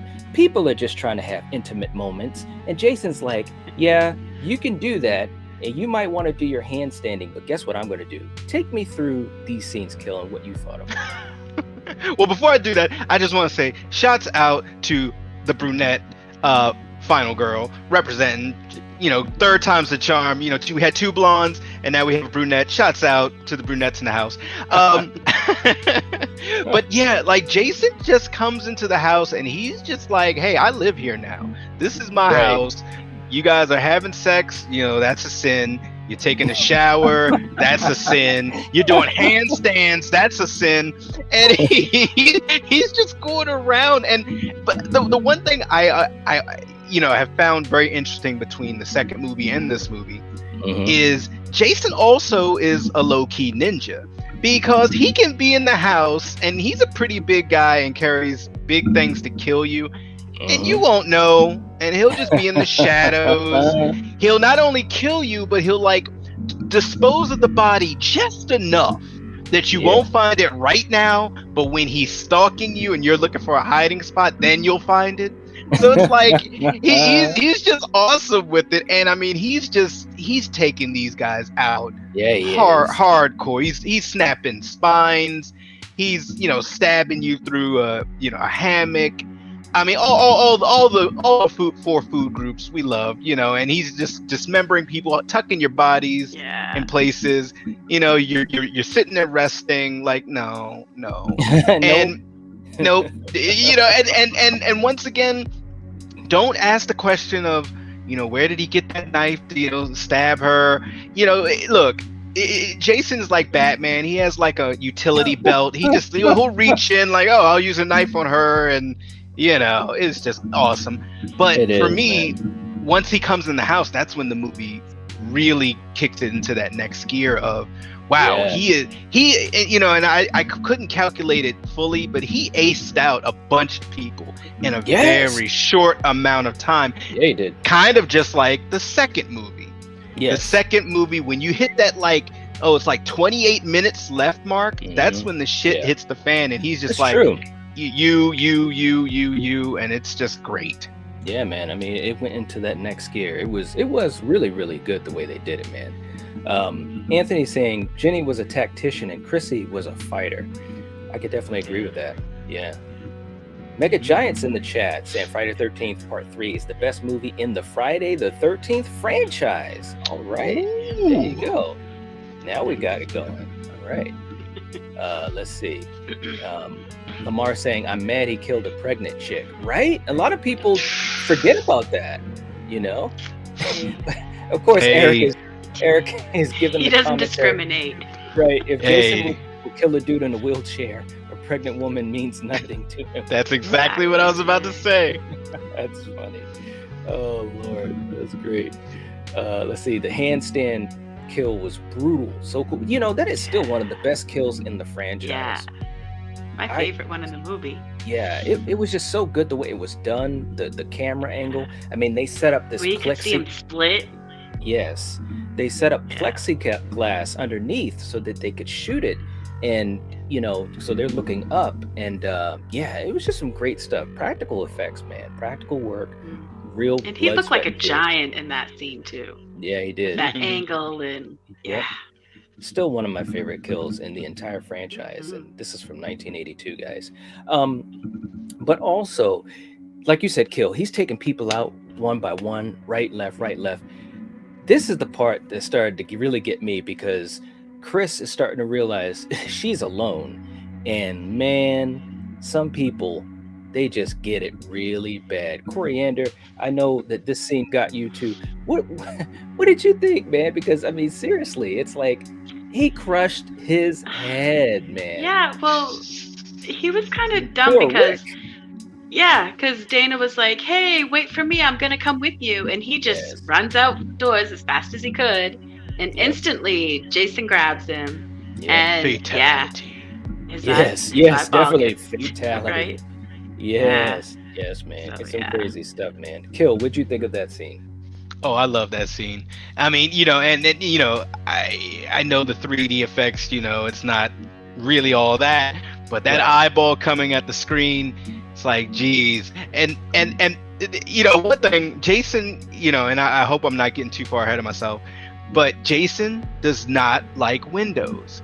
So not only did he use Rick to like crush his head with his eyeball coming out, he's just like, I'm just gonna throw Rick through this window because I don't like windows, and I'm not done messing up Rick. Yeah, right. Man, Richard Brooker, I mean, he was just so good in these scenes, man. I mean, when we get a new Friday the 13th movie, I'm hoping, I was saying this to Coriander, and let me know what you think too, Kill and Coriander. I hope that they really utilize, part 3, the look of Jason, as some huge inspiration, because I think it's such an iconic look, and they actually carried it over in part 4. These are, I mean, don't get me wrong, I think Kane had a great one in 7, because everything was all ragged and ripped up, and his spine, great practical effects, but makeup, I should say, but the way he looks in this one, I think it's just so iconic. What do you guys think? Yeah, I agree. That mask was sharp. It was crisp. It was still clean. It didn't have all the battle damage on it yet. Right? Yeah, battle damage. I love that. Okay, so Chris has like, I don't know, man, like a 19-minute or so finale with Jason. It's ridiculous, in a good way. Dana Kimmel talked about how she literally was staying in shape because of the way they were shooting these scenes. Coriander, when they have the hallway confrontation, and I'm actually going to play a little bit of the clip. Tell me how you were thinking at this point, because he's literally like right there in front of her. What were you thinking? She was smart to, unfortunately, she had to pull the knife out of her buddy, and but once she stabs him in the hand, and you see her going down the hall, and she gets him in the knee, and she was smart to do that, and it's she should have just kind of like Trish in the next one, how like you were saying, she just bolted out that window. She didn't think twice. Yeah. And if this chick did the same thing, hey, it just would have made it that much tougher, man. She's still tough. Yeah. But I'm just saying that would have been badass. Right. I mean, all credit to give to her. I mean, just the survivor of that trauma. I mean, that played a role in it too. And I never really thought about that as a kid. Not to, give any excuses, but yeah, it was just some cool stuff. That fantastic scene, Kill, when she gets to the van, and I'm like, yes, she's gonna get away. No, you're not. I mean, just great shots when he uses the mask to break the glass and everything. Well, once again, what's in between her and him? Glass. And you know how Jason feels about glass. You're crazy, man. Yes, he destroys the glass. And then we go into the barn. I mean, again, you're just ramping this stuff up. little by little by little. Coriander, and of course we find, what happened to Fox. That was too bad. Jason doesn't care though, because he's like, look, I'm on a mission. I'm on a mission. Right? But what did you think of this barn scene? I mean, there was so much leading up into this finale. I mean, it was so many cool moments. I mean, yeah, if we're going back to Fox's death, I mean, this woman, yeah, she's swinging on a rope and her buddy's like, what the hell are you doing? You're going to get us caught. And next thing you know, she's gone. And yeah, I mean, all these scenes, like I said, to me, this is like one of the best ones. I mean, the kills are great. Yeah. Yeah. It has a lot of really cool, iconic shots. It really, really does. I mean, it's funny because as a fan, especially as a kid, I just liked the movie. I was a Jason fan. When you talk about a movie, you're trying to have a discussion and stuff like that. You really focus in on those little things, but it really has so many fantastic, iconic shots and moments in this film that really gave Jason a lot of shine. Kill. As we get to the end and we see Ali somehow is still alive. I guess he got knocked unconscious. And he figures he wants to try Jason one more time, and then he gets worked on. But Chris has the idea to hang Jason. I thought it was great. I thought it was over. Did you think it was over? I thought it was a great idea. And did I think it was over? No. I just, look, this is Jason. Even though this was the third movie, and, this isn't like zombie Jason or anything like that, he's just hardcore. Like, he takes a licking and keeps on ticking. You just really, you just never know. And hanging, man, that just gives him too much time to like just kind of just somehow pick up stuff off of it or whatever. I don't know, but I didn't think it was over for him. No. Right. Neil was saying Jason doesn't discriminate. If you're breathing, you're fair game. Right. Yeah, That is true. Miss Carter is saying Jason got super villain powers. That's how he does. My man Strange Monkey's in the chat too, saying this is the movie that made me the horror fanatic that I am today. All right. Yeah, it good is. for you. That's Nice. very cool, man. You're all right.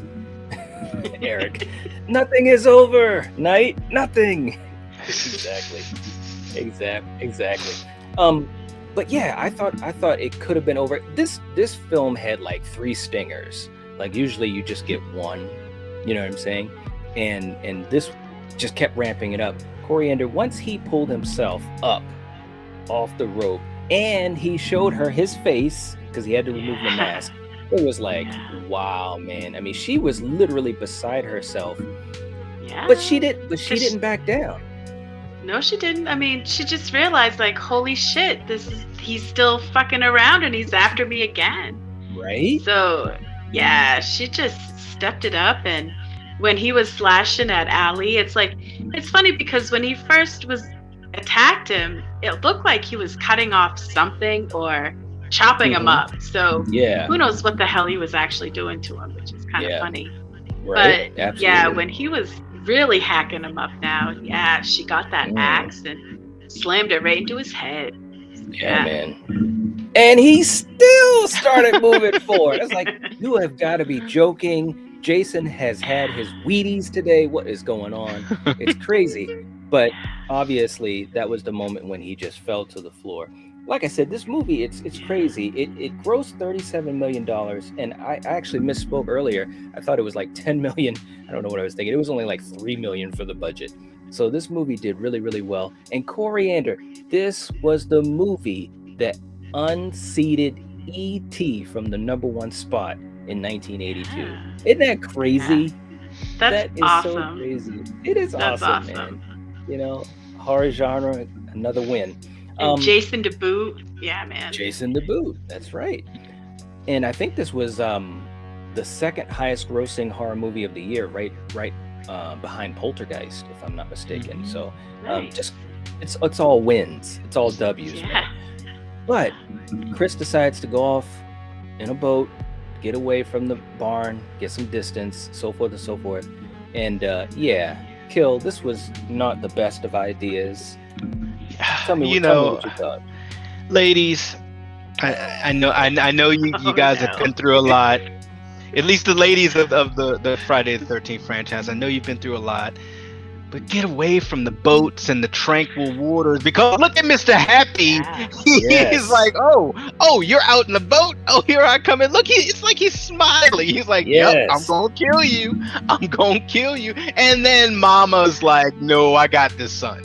Pamela. Pamela's like, I'll take care of this one. You know. It's just crazy stuff, and obviously they play it as a surreal dream and all that type of stuff. And poor Chris, man, at the end, she's just freaking out, man. Yeah, she's Snake House. She's Snake House, right? man. Yeah. I mean, it's like, wow, man, surviving a Friday the 13th movie, I don't know, man. Is it a good thing? But it's like you got the cops all Years around. of therapy, but I think she Right? survived, right? I think so. Yeah, Yeah, she'd be man. all right. But Yeah. yeah, man, there's Captain Happy right there, just chilling. He's like, all right, I'm gonna take a break. You know what I'm saying? So yeah, man, this movie is just great. So many awesome things. I want to talk about the. Go ahead, Coriander. What were you gonna say? Well, I was going to say, how many times have people been like shot in the front of the head and they've survived? That's like probably one of the safest spots for an axe or a bullet to go to survive. Right? So she should have fucking chopped his head off, and then that really would have ended everything. Well, we know everybody coulda, shoulda, woulda in these movies, but Right, but I'm you just woulda- saying. you would have thought, because now that's the other thing too, and I don't want to jump ahead, but Jason is still just a man at this point, so logic says that should have been motherfucker, enough, man. but we know Yeah. it wasn't. But I want to talk also, Kill, about some of these practical makeup effects and so forth. I mean, tell me about what some of these things that come to mind for you, because I think they did a heck of a job, and I just think it should be noted. Yeah, I mean, and I don't know the actual Jason having no mask on time of this movie, but there's a lot of him without the mask on, where Yes. in the latter movies you don't really get that. Exactly. And I mean, he looked awesome, of course. Mhm. Yeah, I mean, the practical effects were just on point, and Yeah. and this is why, like, I appreciate that technologies are different nowadays, but those practical effects still hold up. They And really this is do. something from 1981. It's like, come on, man. Just Crazy stuff. awesome stuff. Yeah. Yep. Yeah. And when you do a lot of killing during the day, Coriander, and you need to have a little break, it's time to have a little bit of a smoke break. And Jason will as well. Yes. Right. And so, that's That's Richard Brooker funny. on the set with the Yeah. director, Steve Miner. And by all accounts, man, this was a very cool set to work on. Everybody was just trying their best, but they did have a lot of issues with the 3D camera. So there were a lot of times that they were waiting for their time to shoot scenes and so forth. And Richard Brooker talked about how, the makeup and the prosthetics were so heavy on him that he couldn't just get out of it. He had to keep it on for hours and hours. So instead of eating his lunch, they would basically give him like shakes and stuff Nutritional like drink. that. Yeah. Nutritional That would drink. suck. So, again, I just wanted to say that a lot of these actors from back in the day, they've really put in a lot of effort. And I really appreciate that. I'm not saying that in today's movies, people that use the CGI and they're not really doing some of these things, I'm not saying that they don't work hard, but I'm just saying these actors and actresses and stuntmen, they were getting bumps and bruises. Dana Kimmel talked about a lot of the bumps and bruises she got. And it's just, like I said, it's really, you got to give them credit. That's basically what I wanted to say. As we start to head on out here, I just want to catch up with these guys for a quick second. Neil saying he can't die there. He still has 9 more movies to make. That's Right? great. I love it, man. We got my man Anthony's in the chat saying that axe mark on Jason's mask was the most consistent we got with continuity. Right? Yeah. So true. So true, man. So true. James talking about Chris is insane now. Yeah. I mean, yeah. Yeah. Yeah. I mean, I can't blame her either, man. Eric saying, never cared for the Pamela Dream sequence. Chris never knew who she was, but whatever. Still a good ending. And going Snake House is now a new theme for the Night Watch Zone, right? And that's a great segue. I'll go to that in a second. But Miss Carter also saying the real question of the night: how'd Mama Voorhees get her head reattached? Right? Yeah. She said the last time she saw her head was at the altar. That's awesome. Well, it's a dream sequence, but originally the idea was not to do that. The original idea of the movie was they were going to kill Chris at the end. And they actually even shot the scenes. I think I've got an image or two here where there it is right there. Jason was going to behead her, and that was going to be the end. And that would have been pretty sweet too, Mel. Well, and a lot more grim. But at the time when they were working on the makeup, and you can see it right here, the makeup was a little bit different. It wasn't as finished, so to speak, and so they kind of nixed that idea of killing off Chris, and that's when they came up with the dream sequence and so forth. And they also, just worked on the makeup to make him look better, which he does. And so that's why that happened. So I think they were just trying to bummer on the fly. It's too bad that once they got his look here, they should have kept that, because it would have been. Well, and there's interesting. And there's a couple of alternate ideas for endings in some of these movies. Most notably, next week when we talk about 4, there was going to be a big difference at the end of 4. There was going to be a big difference at the end of 2. When they zoom in on Pamela's head, it was supposed to blink or something like that. I remember reading about. So it's some crazy stuff, man. But I think usually they went the right way. Dan saying Steve Miner is coming to Monster Mania here in March. Really? Is that the one in Jersey, Dan? Let me know, because I think I heard about that in March. Let's see. Dre was saying it was totally Texas Chainsaw Massacre ending vibes. Yeah, it really was. Mm-hmm. It truly was, because she just lost her stuff, man. Yep. Lamar saying, I said that, laugh out loud, where's the head? Flamethrower saying him decapitating her wouldn't have worked. All people named Chris are complete badasses. Oh, jeez. You're right. Oh, that's too funny. I love it, man. But yeah, man, this movie was really, really good. I, watching this after a year of not seeing it, I really love this film, man. Any final words for you, Kill? Once again, it brings the hockey mask into it. Great cast, great characters, great special effects, the gore, the disco soundtrack at the beginning, and a badass final girl, that unfortunately goes crazy, which is believable. Because she's already been through this once with Jason, and now she's going through it again. All of her friends have died. She's the only one there. And yeah, she lived, but she's now Snake House. So, Yep. Crazy stuff. And there's Mr. Happy. There he is. There he is. There he pulling it up, man. Captain Happy. Like, what's up? Yep. Hey, how you doing? Let me take this down. Poor Chris, man. Poor Chris. But Coriander, what about you? Any final thoughts for you? Yeah, this is like one of my favorite ones in the franchise. It's so good. Like Killian says, the music, he gets his mask, and it was a great movie. Yeah, absolutely. And Dan was saying, yes, Cherry Hill, New Jersey, right next to me. Yeah, man, I heard about that.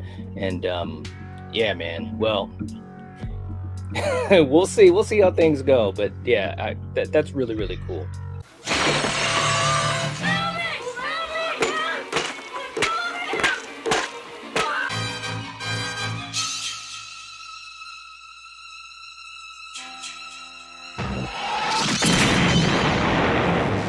When you think of Friday the 13th Part 4, the final, quote unquote, the final chapter, what comes to mind for you?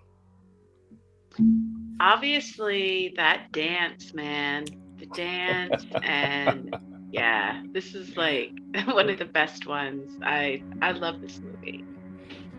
Absolutely. I mean, I think this one, it look, we're talking about a slasher movie, guys. So let's just put that out there from the beginning.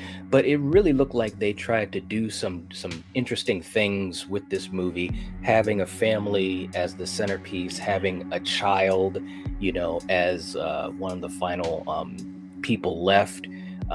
Jason, did some things a little bit differently. The whole dynamic was a bit different, and the cast of the kids, the young kids, everybody in this movie was pretty much decent. There was no assholes in the group. I mean, No. Jimmy and Ted, they always ragged on each other, but they were buddies. So I think it was Right. interesting in that sense. Everybody was just kind of cool. You had multiple people that were just kind of, Peter Barton was a nice guy. Everybody was cool. Rob was a nice guy, obviously investigating his sister's, situation from part 2. So everybody was cool. Very enjoyable episode for sure. We got Jason. Jason's in the chat too, saying, "Hey everyone, what's going on?" Saying Ted White is his favorite Jason. I hear you, man. I hear you. Yes. Eric saying this entry is in my top 3. You know how hard it is for me to do movie rankings. I know, man. I know. I agree. This is in my top 3 as well. Absolutely. Same. Yeah. James saying Ted White is excellent as Jason. I agree. He was very, very good. There's no doubt about it. And that's not to take anything away from Richard Brooker, by the way, because I loved Richard Brooker in part 3. Yes. But yeah, Ted White did a hell of a job himself too, though. Ginger Ninja saying it's definitely one of the better Friday the 13th sequels. Yes, absolutely. I think that's universally believed, I absolutely love the first 4 films. Mhm. I think they're great to watch, Yeah. late night, all of them. That would be like so awesome. But I think Yeah. all of the first 4 of these films are like gold. Yeah, I agree. And we also do have a couple of fun facts we're going to throw at you guys like we usually try to do. And we'll do that in a second. We're going to get finished getting set up for a second and let other people join the chat if they choose to do so. So for you guys in the chat, for you guys watching the replay, sit back, relax. The final chapter, you know what time it is. Screw you, Paul.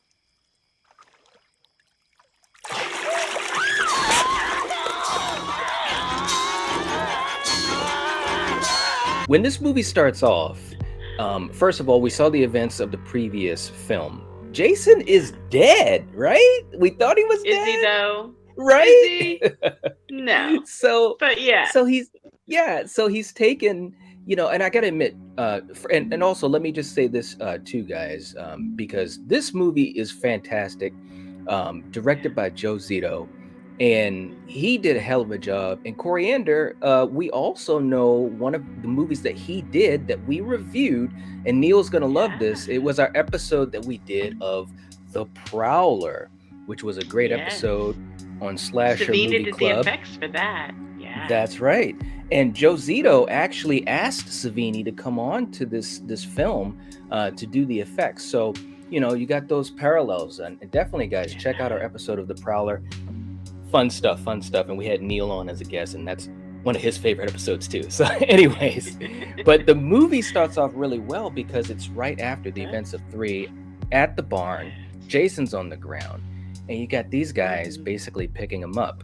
What were you thinking in the beginning? And of course, we come into contact with good old Axel. What did you think of how this Right. beginning started? Yeah, I love the beginning and how it flows to the end of the 3rd. And yeah, you take this, they're taking Jason to this goon that, he's just a friggin' pig. I mean, Right? he eats with his mouth open, he's just a big perv. So yeah, this guy, what can I say? But I love how this goes. Yeah, I mean, you got a little bit of comedy, and it kind of takes your mind off of Yeah. things for a little bit. And I think that was not only really cool, but intentional. He's sitting there watching 80s aerobics shows where they're not even I working know. out. They're literally just Yeah. dancing. But Right. it was some funny scenes, man, when It's Jason... so funny, the shit, because obviously you remember that as a kid, and it's crazy that they Yeah. showed shit like that on TV when we were kids. Absolutely. What the hell, man? But anyway. But yeah, I mean, he's sitting there, and they're watching the news, and they're talking about the murders and so forth in Wessex County. And Axel is patting Jason on the leg. They're talking about you, buddy. And it's just funny when Jason's hand comes down and hits her in the leg, and she freaks out, and he jumps up and he's like, "Holy Jesus, holy Christmas!" And so it was just funny stuff, right? But not only that, you could see Jason breathing before any of that. They're sitting there watching the news, and you could see him breathing. It's like, oh man, they're screwed. And Joseph Zito talked about that. He was talking about how people will basically not believe that he's dead. They're going to know he's coming back, and they're just wondering when is it going to happen. So they're trying to hold that tension. You know what I'm saying? And again, this is pretty good stuff for a Friday the 13th movie. Different things that they were trying to do to elevate it a little bit. But of course, we know what happens. Jason got a hold of Axel, and man, this first kill, God, man, he killed him twice.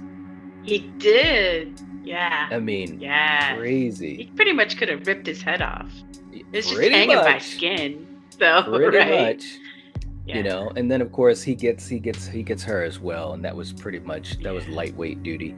And you're thinking to yourself, well, okay, so now what's going to happen? The first time I watched this movie, my mind was kind of all over the place, but then it cuts to the cast of the kids, and that was pretty cool. And of course, we meet Ted, we meet Jimmy, played by the amazing, the immortal Crispin Glover, and some of their dialogue together. Tell me what you thought about these guys. I thought first of all, their chemistry as two buddies that like to rag on each other was great, and I think some of the dialogue, even if it wasn't intentional, was hilarious to me, man. What did you think of it? Guys, they were great together. They had, like you said, they had great chemistry, and you could tell that they were friends that loved to give each other shit.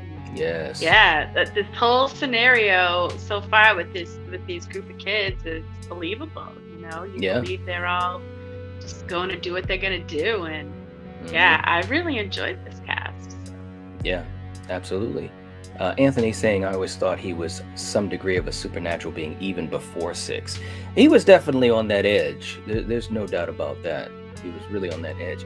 Neil saying, I remember that Prowler episode. I bet you do, man.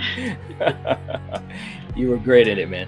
James saying Kimberly Beck is excellent as Trish. Yes, I agree. She is like one of the best final girls. She kicked so much ass, man. Yeah. She did. Yep.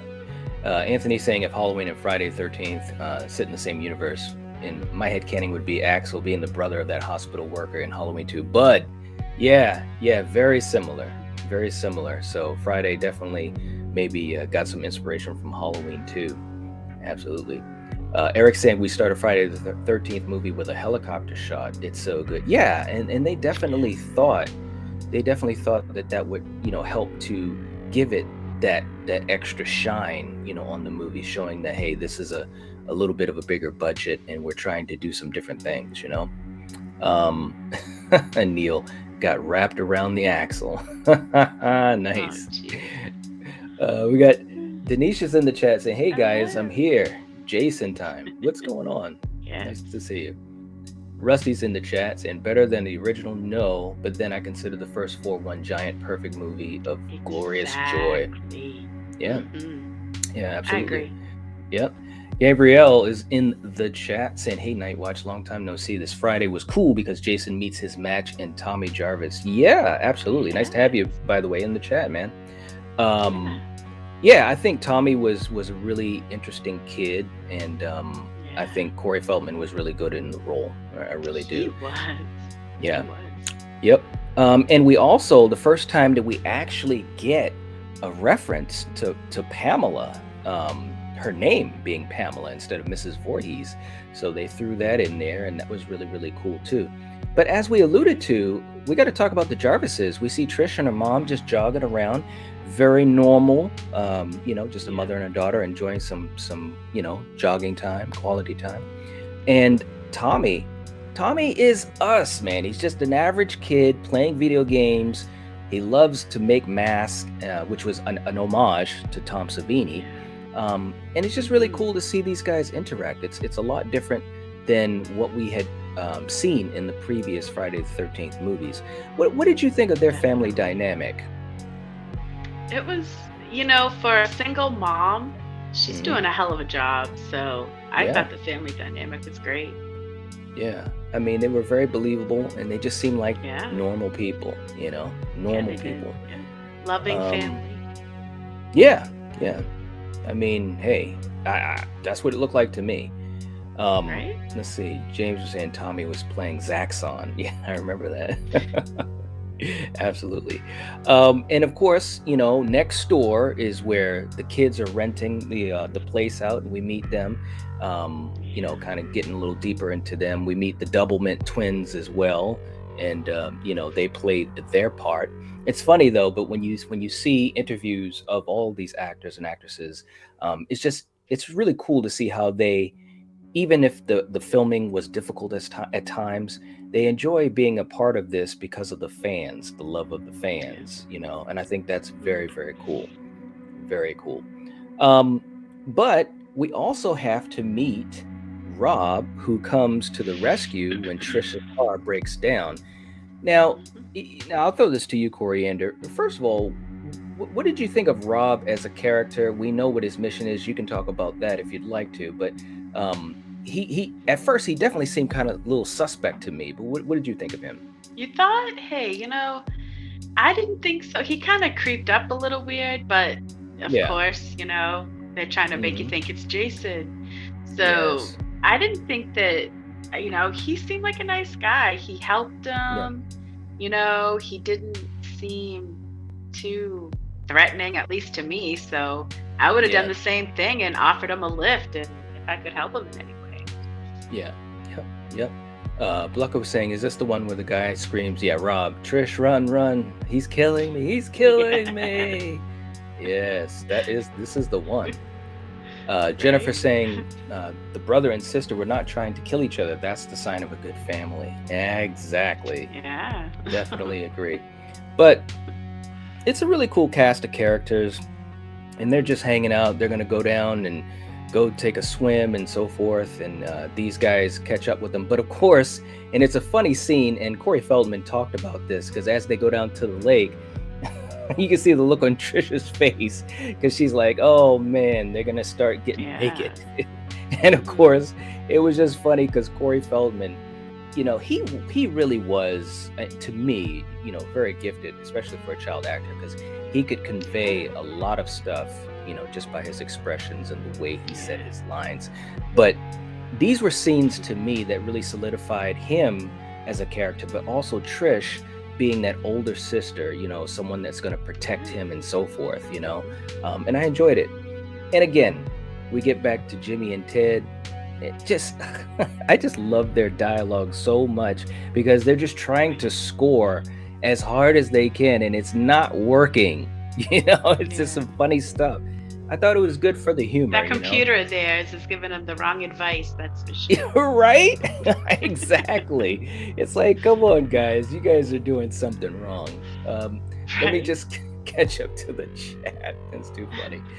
Denisha saying, "Are you guys going to watch Jason Takes Manhattan?"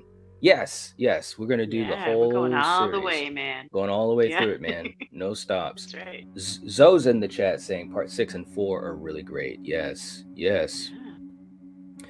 Next one. Hey, Knight, is there any way you'd take a request to review 1981's Hell Night?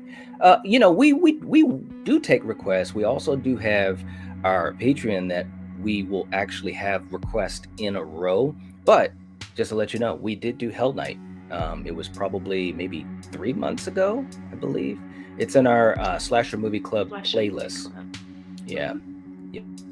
But we did do Hell Night. But let us know if you have anything else. Peter Barton is excellent as Doug. Yes, absolutely. Bluck is saying, "This movie has so many amazing moments. It's all coming back to me again." Yeah. It's a great Time movie, to man. rewatch. Yeah. It is. And everybody's really cool, man. I mean, everybody is, you got Sarah, who's just kind of like this innocent girl who's there hanging out with her friends. She doesn't want to go into the lake and, skinny dip and all that type of stuff. She's just really, really just to herself and quiet, which was cool to see, for a different character who isn't even the final girl. That was something that really was interesting to me, and of course Samantha is trying to egg her on, so they had a good friendship and relationship, and they're playing jokes on each other and all that type of stuff. But you, speaking of that, especially someone like Sarah, was that interesting to you to have, like, we literally have multiple final characters in this movie, or at least the characterization of them? You know, you got Tommy, you got Trish, Doug was a nice guy, Sarah was a good girl, you know, and it was really, you got the mother too. I mean, you had a lot of people.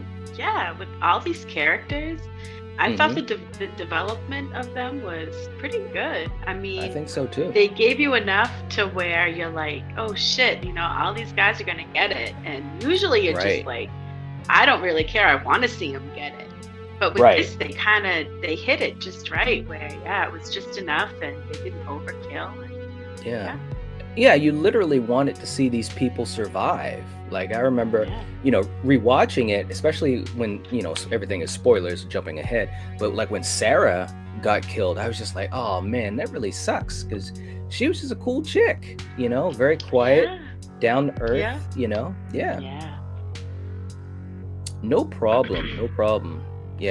Yeah, we got so many videos that we've done, but I do try to have our videos in some type of logical sense with our playlist. So any of our slasher movies from Monday Night Slasher Movie Club, I've got a list for that. And I've also got a list for our Monster Fridays. So yeah, definitely check out the playlist, because I think usually you'll find, you know, what we've got, and it will make some sense. Let's see. Blucka saying Crispin Glover dance and death always cracks me up. Well, guess what I'm just about to talk about? That dance, man. That scene was just, I remember seeing this as a kid, Coriander. And when I saw Crispin Glover go off, I just laughed my ass off, right? But at the same time, I almost had like a level of like respect for him, because you could just tell he was just doing his thing. You know what I mean? Yeah, like he was.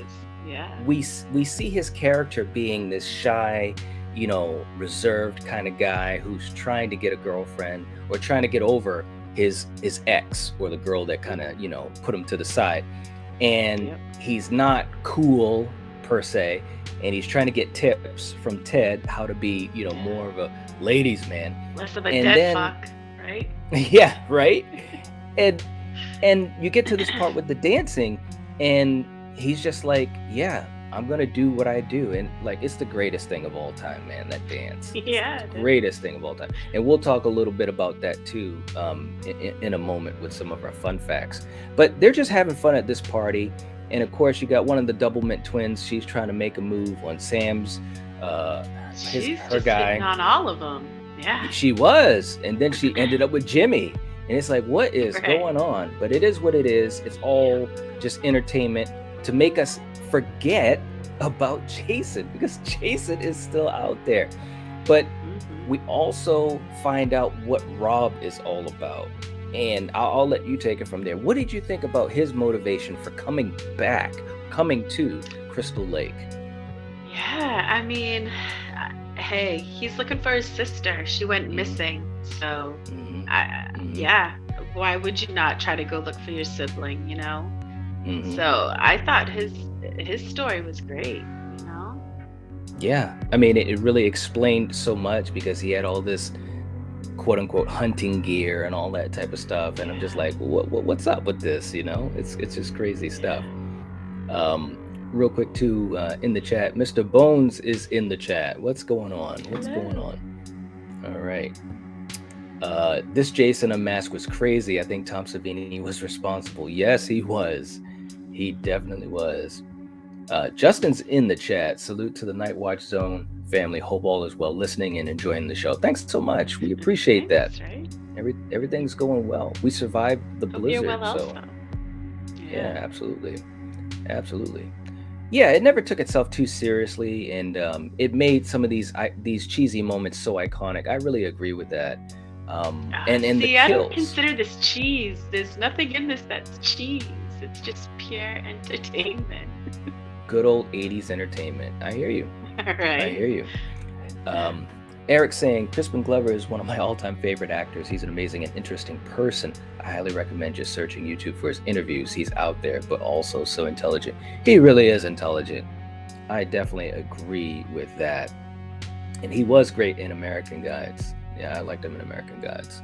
But let's get to Samantha's scene, which, man, this was crazy. I'll let you give your thoughts on it, Coriander, because she obviously goes out for a swim. She's upset that that her man's being moved on and he's not doing the right thing. And she goes out to a raft in the middle of nowhere, in the dark, at Crystal Lake. Bad move, Sam. Bad move. But what you think of the scene? Let alone in the dark. That's when critters and shit come out in the dark. Especially in those lakes. That's right. Snapping turtles. And, Nope. Yep. But yeah, this is a great scene. She you felt bad for her because her boyfriend was, hitting on one of those twins, and she's just like, screw this. But I don't know why you always have to go skinny dipping. It's like, leave some clothes on at least, because they were saying how cold everything was, and I get this movie has like the most nudity in it, so I get it. But like, shit, these poor girls, what they really had to go through was quite a bit. Yeah, Judy Aronson, who played Sam, she actually got hypothermia from this scene because they had to be shooting the scene for hours and hours. And in this scene, she's basically, her head is right there, and there's a hole in the raft, and basically they had a body cast, from shoulder down, and she had to be like that for hours and hours. She got to the point where her lips were turning blue. But here's the cool thing I wanted to say about that. Ted White, who played Jason, is the one that came to her rescue. He was the one that told Joseph Zito, hey, we got to get her out of the water. Her lips are turning blue. She's going to catch, she's going to catch pneumonia, all these types of things. And Joseph Zito was just trying to get the filming done. He was kind of very focused on that. And eventually Ted White said, either we get Judy out of the water right now, or I'm walking. And I'm like, wow, that's really cool. Ted White, I salute you. That's really cool, looking out for the actors and actresses. He was old school anyways, though, Coriander. He had been around stars. He had been around for a long time doing, a lot of stunt work and so forth, working with people like John Wayne. I mean, that's just cool stuff, So he was a pro. That's the point. Yeah. Denisha was saying, Jason Goes to Manhattan's last one before 2009, before the lawsuits happened. Yeah, well, it's been a long time with these lawsuits. I mean, we haven't had a Jason movie in a decade. Too long. Over a decade. So it's crazy. Very crazy. Anthony saying, with someone is ready to go as Rob, I'm amazed you survived being Sandra's boyfriend long enough to be killed by Jason. Yes. Nice. Ted White actually threatened to quit. Yeah. Yep. That and like I said, that was a really cool moment, I think, for him. He was very, very cool. We got Strange Monkey 2 in the chat saying, put this in the old computer. Yeah, Jimmy got his bragging rights for sure. We'd never see what happens to Mrs. Jarvis, though. We see that scene where she comes outside. At this point, everyone's getting it. But and obviously you're left to your imagination. But there is an alternate ending, and I'm going to talk about that in a second, because we never find out what her fate is. But there is an alternate ending scene that was shot but was not used, and we'll get to that in a second. And everyone's just getting Jason at this point. Jason's just like bam, bam, bam, bam, bam. He's just taking people out, man. He gets Ted, and then of course you have that scene with Crispin where Ted, where's the corkscrew? And right. Wow, I mean, seriously, some great effects here. Tom Savini did some great stuff. I mean, what did you think of some of these kills? He always does. Yeah, the kills, they're great. I mean, I love Tom Savini, so whenever he does the effects for anything, I love it. I'm for it. So yeah. Yep. I agree with you, Eric. The spear gun to the groin. Nope. I agree, man.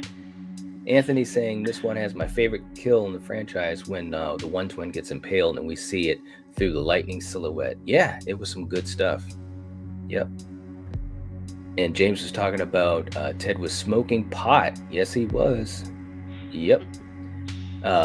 Reagan saying 7 more Jason movies until my favorite. Okay. everyone's got a favorite though. That's the great thing about this franchise. Right. You know, everyone's got ones that they love or whatever. So Ginger Ninja saying practical effects of the 80s is the best. I agree. Yes. Yep. Flamethrowers in the chat too saying Ted was the last American virgin. Jason should have given him a pass. Yes, he was in the last American virgin. Very cool. But yeah, everyone's getting. Though? Well, because it was a movie. It was a movie that he was in before this. Oh, okay. Anyway. Well, and then you got poor Sarah. I wanted to get to Sarah and also Doug. I'm sorry, Peter Barton. She should have stayed a virgin, and she probably would have survived. Well, look, I mean, they were going to get killed anyways because they were in the house. But this scene with Peter Barton. Holy moly, man. He's singing in the bathroom, Tangerine. Dropping his soap. Man, I'm telling you, when Jason pushes his head up against the wall, crushing his skull, that was amazing. That was so gross, but amazing. I know you probably enjoyed that kill. Yeah. How could you not? You know? Right. It was a good one. It was. It really, really was. And Sarah has no clue. She's thinking, hey, I want to still listen to you singing. She goes upstairs. She sees him. And I got to admit, she did a hell of a job in this scene because she is freaking out when she sees his body. She's running down the stairs. She's yelling for Sam, her best friend. And she's hysterical. And then, sure enough, Jason throws the axe through the door right into the chest. I was like, wow, man. Like, everybody's gone, you know, except for, you know, our final people. It's crazy stuff. And so Rob and Trish, they go and check on Tommy because he was at the house. He was home alone. No reference to Macaulay Culkin, by the way. And they're basically like, hey, we got to get situated and so forth. But of course, Rob has that moment we were talking about earlier when he goes down into the basement. Now, this was something that was kind of interesting, man, because he's down in the basement and he must not have seen Jason, or either Jason was just lurking, and then Jason just jumps him. What did you think about that scene, especially? And it's obviously a famous thing now where people always make fun of it when he's like, "He's killing me, he's killing me." Right. What'd you think of that scene? You know, it's a bummer that he got it because I liked him and Trish. You know, I thought they were like cute together, but hey, it is what it is. And he was trying to warn her, get the fuck out of here. Yeah, he's killing me, you know. So that was a bummer. Yep, absolutely. And another thing that was cool about him too as a character, when he first went to Trish's house, when, you know, to see Tommy's mask and all that, and that was a cool scene too. We didn't even talk about that, but that was really cool too. Tommy was a cool kid. But when he was leaving, because she was like, well, you can stay here if you need to, blah, blah. He's like, no, I'm going to, you know, he was on a mission. We didn't know that at that point. But then he kind of leaned forward and just gave her a kiss on the cheek. And I'm like, all of these kids, for the most part, are pretty damn innocent, like good kids. Like nobody is a downright asshole, which you usually see that, you know, in these movies, you know? So it was really, really cool. David saying, I hope that after you do your re-review of the Jason films, you'll do a re-review of the Freddy movies.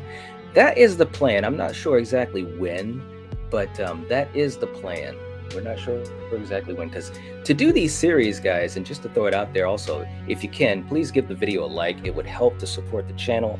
It also lets us know that you guys enjoy us doing these long series, because it takes a lot to do a series of 11 or 12 movies or whatever. Like when we did Halloween, I'm not gonna lie, that took a lot out of me, you know, because there's so much prep work for each episode, and even after we air it, there's so much to do afterwards. But yeah, we will get back to Freddy at some point. And I know Eric is waiting for us to talk about the Nightmare on Elm Street remake. So Emma's in the chat saying hello, Night. Hey, what's going on? How you doing? Strange Monkey saying those two twins turned out to be the worst. Oh, Right? man. Eric saying, I love Jason's black, dirty, and cracked fingernails in this. Yeah, he was definitely really grossed up. No doubt about that. Flamethrower saying it was theater of the mind. You can't really tell what he's doing to Rob. Exactly. Yep. I agree.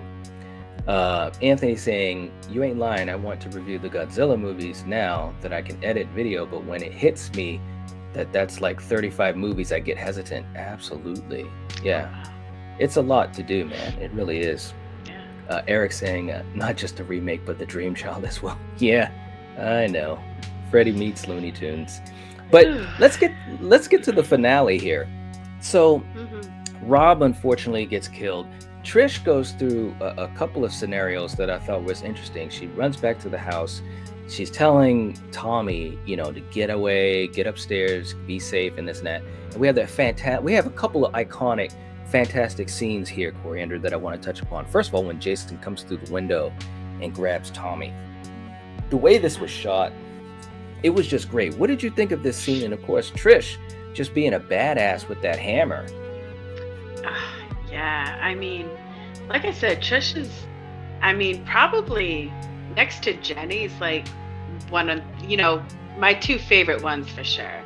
Because like I said, she was so tough and she wasn't scared. Well, she didn't show that she was scared. She just did what she had to do, Yeah. And even at the end, she didn't flip out like the one after, what, part 2? Oh no, 3. Chris. Chris. Chris in 3. Tell that chick, that did her in. But Trish, this chick can handle anything. And like Killian always says, Jason in glass, he's going to be coming through it. He doesn't like it. So you know what? I just thought of that too, man. It's like he would have loved to throw that out there. Jason doesn't like glass, but it's true. Right. And what else Jason doesn't like? Jason doesn't like doors. Because he walks right through that door without any hesitation. Nothing. That was such a great scene. I love the way it was shot. And Ted White, everything looks great. And it's like, wow. And he has that hammer. And we had it in our intro clip. He throws that hammer and makes a huge dent in the wall. Like if Trish had gotten hit by that, it would have been over, man. But what I love about Trish throughout this whole thing, and it reminds me of Laurie Strode in the original Halloween, Trish's main concern is Tommy. That's her brother. And of course, she's supposed to. She's the older sister. But like you're saying, she's able to hold it together, enough to be able to not only look out for herself, but more importantly, look out for Tommy. And I think that it's really, really cool because at this point, everyone is dead. Now they don't say anything about the mother, so they don't know about the mother, but literally everybody else is dead. And it's like, she has to figure a way to overcome this monster. He's breaking down doors with an axe. And what does she do? She takes a monitor and just bashes his head with it. It's like great stuff, man. And I gotta give her a lot of credit. But let me ask you about this other scene. And I love this scene. But she gets to the point where she runs out of the house and Jason is coming after her. Tommy's safe for the moment, right? Well, she told Tommy, get out of here and go. Yes. She was trying to get Jason out of this so that he could do that safely. Yes. She was like, run like hell. And of course he doesn't. Although, and we're going to talk about that, remind me, because the rest of the franchise kind of goes one of two ways because of Tommy's decision in this movie. But he doesn't run. We know that. But she goes to the other house and he's literally like 2 steps behind her. It was really some nice tense chasing. He was doing a heck of a job. She gets to the top of the stairs and there he is, Captain Happy. He's looking right at her and there is nowhere to go, Coriander. She's looking at him. He's looking at her. They know what's up. Tell me what Trish decides to do. like one of the smartest moves of all times. This brave ass woman fucking jumped out the window, man. She did not hesitate. Yes, no shit. She did not even think twice. We saw in part 3, Chris thought about it a little bit, but Trish was like, screw that. I'm jumping out of this thing and I'm landing on the ground, but at least I'm safe. First of all, I mean, at this point, I'm pretty sure you're on board with her as a final girl, but were you even getting more on board with her at this point? Because I was just thinking, that is so badass. I mean, she was afraid in the moment, but she's like, nope, and ran. Yeah, she would rather jump out a window than have Jason do whatever he had in his thoughts to do to her. Yes, absolutely. I mean, I think it was a phenomenal. It was really well shot too. I really appreciate that. Yeah. Right? Eric saying, when Jason just kicks through the front door, that's just badass and scary, isn't it though? Yeah, telling you, man, great. It is. Yes. Corey was so great. He looked so scared. I agree, Jennifer. Yes. Yeah. Yep. Anthony saying, Jason keeps carpenters employed and window makers too, man. Any people that work with glass. Right. Devious is in the chat saying, this movie is downright dark, deadly, and not playing around. Film's atmosphere is rainy and eerie. If this had been the final film in the franchise, it would have been a great conclusion. I agree. And it was meant to be. That's why Tom Savini agreed to come on board. Obviously, he had a relationship with Joseph Zito, who directed The Prowler that Savini worked on. But Savini wanted to come back to the franchise to kill his creation, you know, and Tom Savini is just badass, isn't he? Awesome. I'm just telling you, man. Right? He's just great, man. And Tommy does have a plan. Yes. Yeah. And that's a good point too. Nobody knows what happened to Trish after that. Yeah, that was one thing that was I just felt so bad for Jenny, for Chris, and for Trish, because you don't know what happens after that, and it's like, they were really good. She was so girls. Tough. Yeah, I think both Jenny and Trish were okay. Chris, on the other hand, she may have been in the mental, the loony bin for a little bit, but yeah, I think they all would have been. Yeah, I think they all would have been fine. Tom Savini's practical effects were top notch. There's no doubt about that at all. Trish is definitely one of the best final girls in this franchise, other than my favorite, Jenny. Yeah, I agree, Eric. Yep. Neil saying, when it starts raining in a Friday the 13th movie, you know shit's about to get real. That's great. Jennifer saying, that's what us girls do. We think with our hearts, not our brain. I hear you. And that raining, they knew that it was going to be a tough shoot, because in the script it said night rain, so the actors and everybody, they knew it was not going to be fun.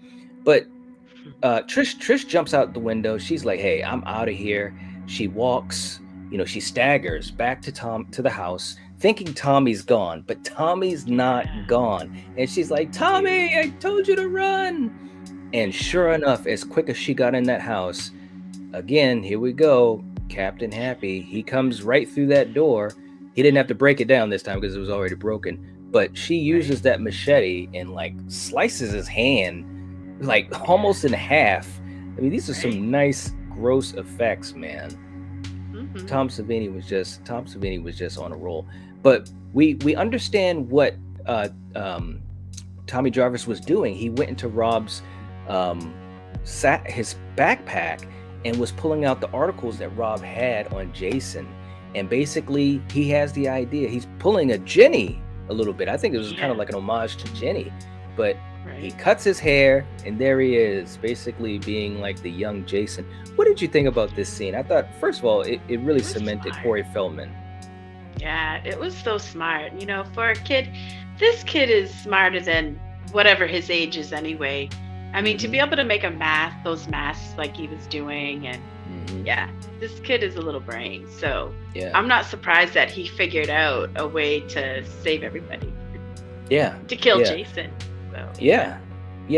But, and one thing we talked about, and I want to pose this to the chat too, if he had just run like hell, like Trish said, what would have happened? Would Trish have been able to kill Jason? Maybe, Maybe, but maybe.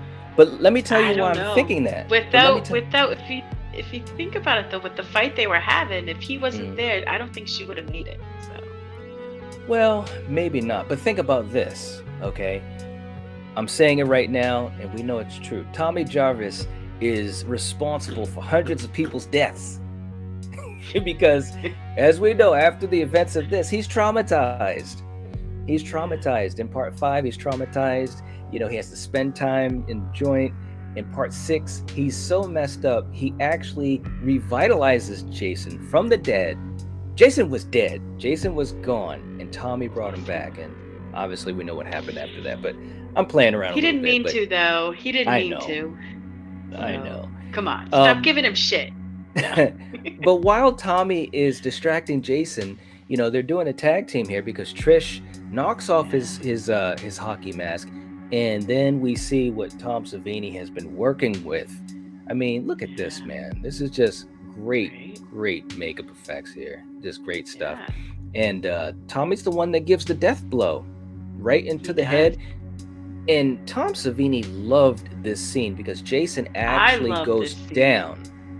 Well, we all love this scene. You can see him getting sliced. Yes. He is dead. He's gone. And it's like smooth toast. As butter.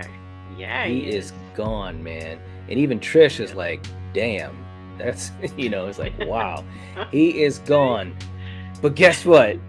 He's not really gone, man, because, he's hugging Trish. They think it's over. And Tommy looks down and sees Jason's finger move just a little bit. And then that's when it happened. He grabs that machete. Die! Die!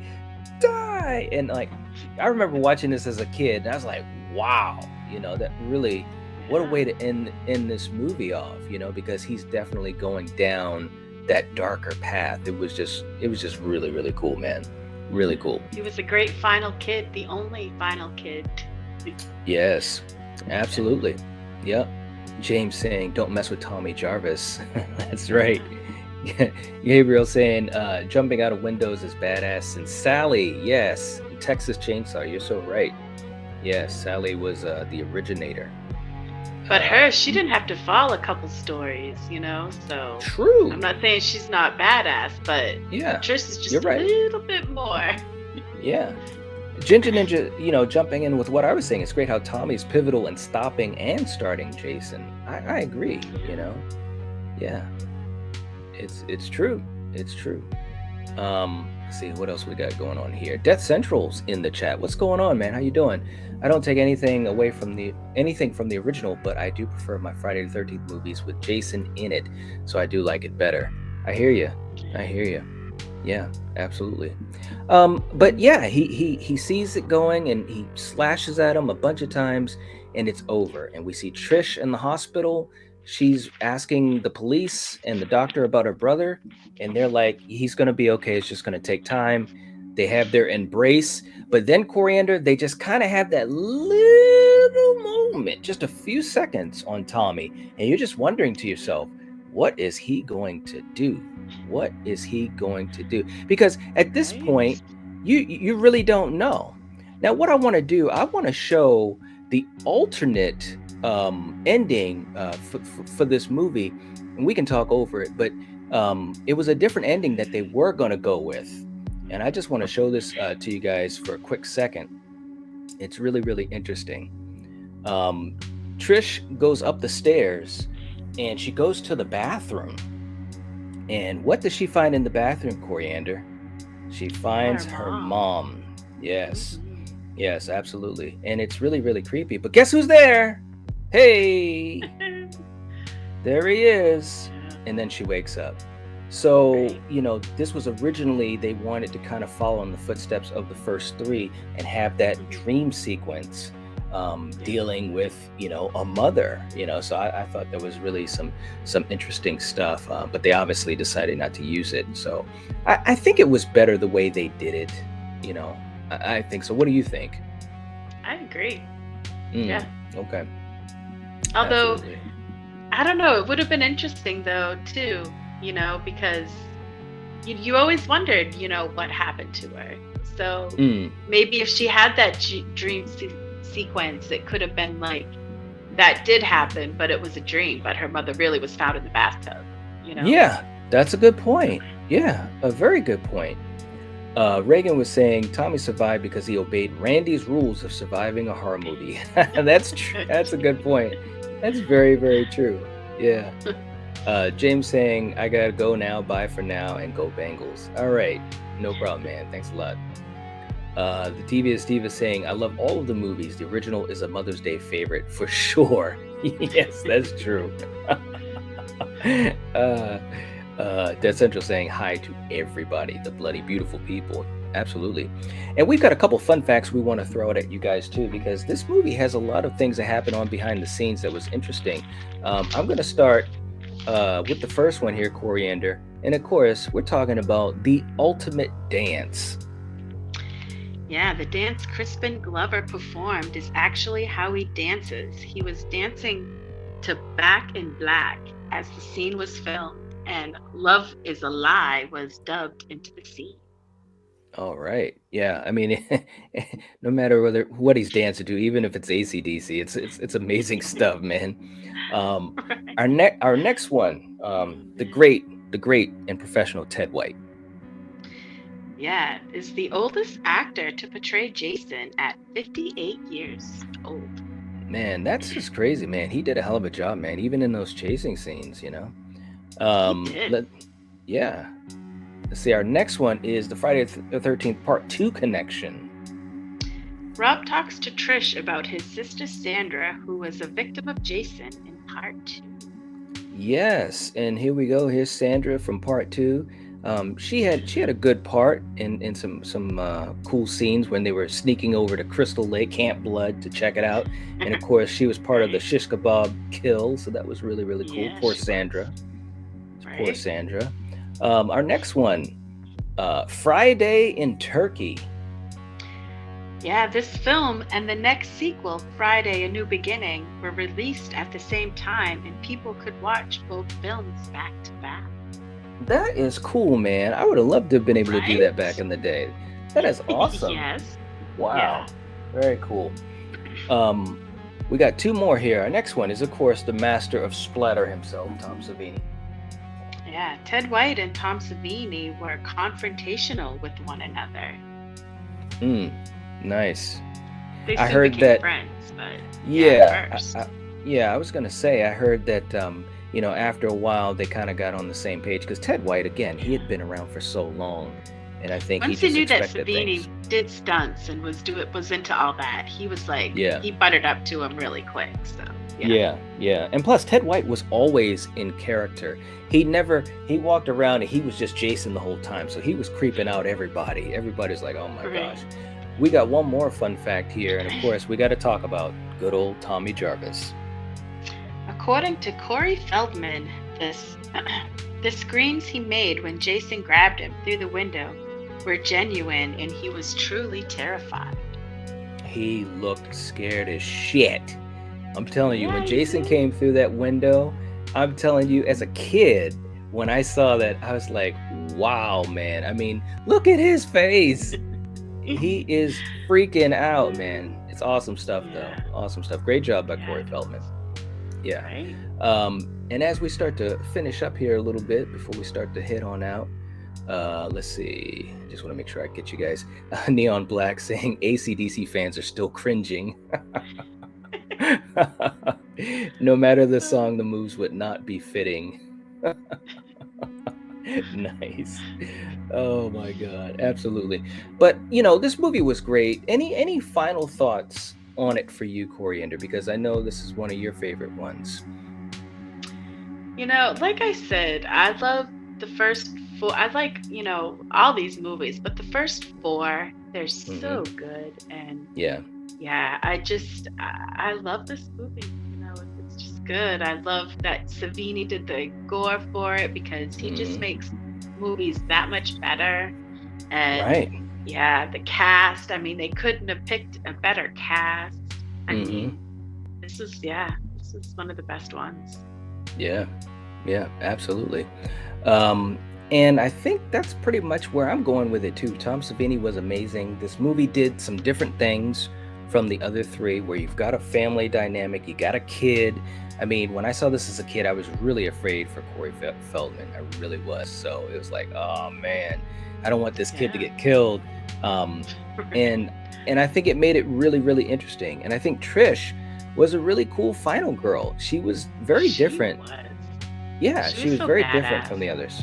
Yeah, but she also was just a really cool, just regular girl. You know what I mean? She cared about her brother. She wasn't, she wasn't mean. She wasn't a jerk. She was just a girl. And I think that was really cool. I think Kimberly Beck did a heck of a job portraying her, and it was very enjoyable. And to this day, when I watch it, I really enjoy following her story in it, As we head on out here, DMC saying, I liked the brother related to Sandra making an appearance trying to get revenge. It was a nice touch. I agree. It was a nice bridge. A nice bridge. In my opinion, the first 4 Friday 13th are some of the best slashers ever made. I can definitely agree with that, Neil. Absolutely. Yes. Reagan saying, I go in full Ghostface costume, but they made me take my Ghostface mask off. Oh, man. That's too bad. That's too bad, right? Right? It is too bad.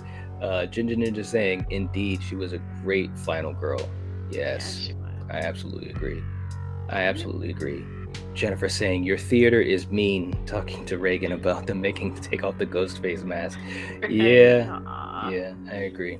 But anyways, guys, that's about all that we have for Friday the 13th Part 4. It's a great movie. It's been fun to revisit it. So many great things in it. A lot of behind the scenes information as well, which I thought was really interesting as well as just the story being cool, But let us know what you think down in the comment section. Let us know who your favorite characters or favorite moments or favorite kills. What do you think about Trish and Tommy? This is the beginning of the Jarvis trilogy, so it's interesting. Yes, I it like how is. this linked up the next couple of movies with Tommy Jarvis Right. being the central character. So very interesting. So, but let us know what you think in the comment section down below. Please give the video a like. That would help support the channel. And yeah, we'll catch you guys next time when we do Friday the 13th, Part 5, A New Beginning, because we knew that would happen. So anyways, if you're watching this, if you're I'm so listening glad to it did. this, right? If you're watching this, if you're listening to this, you are the Night Watch. Peace out, guys. Of Ginge.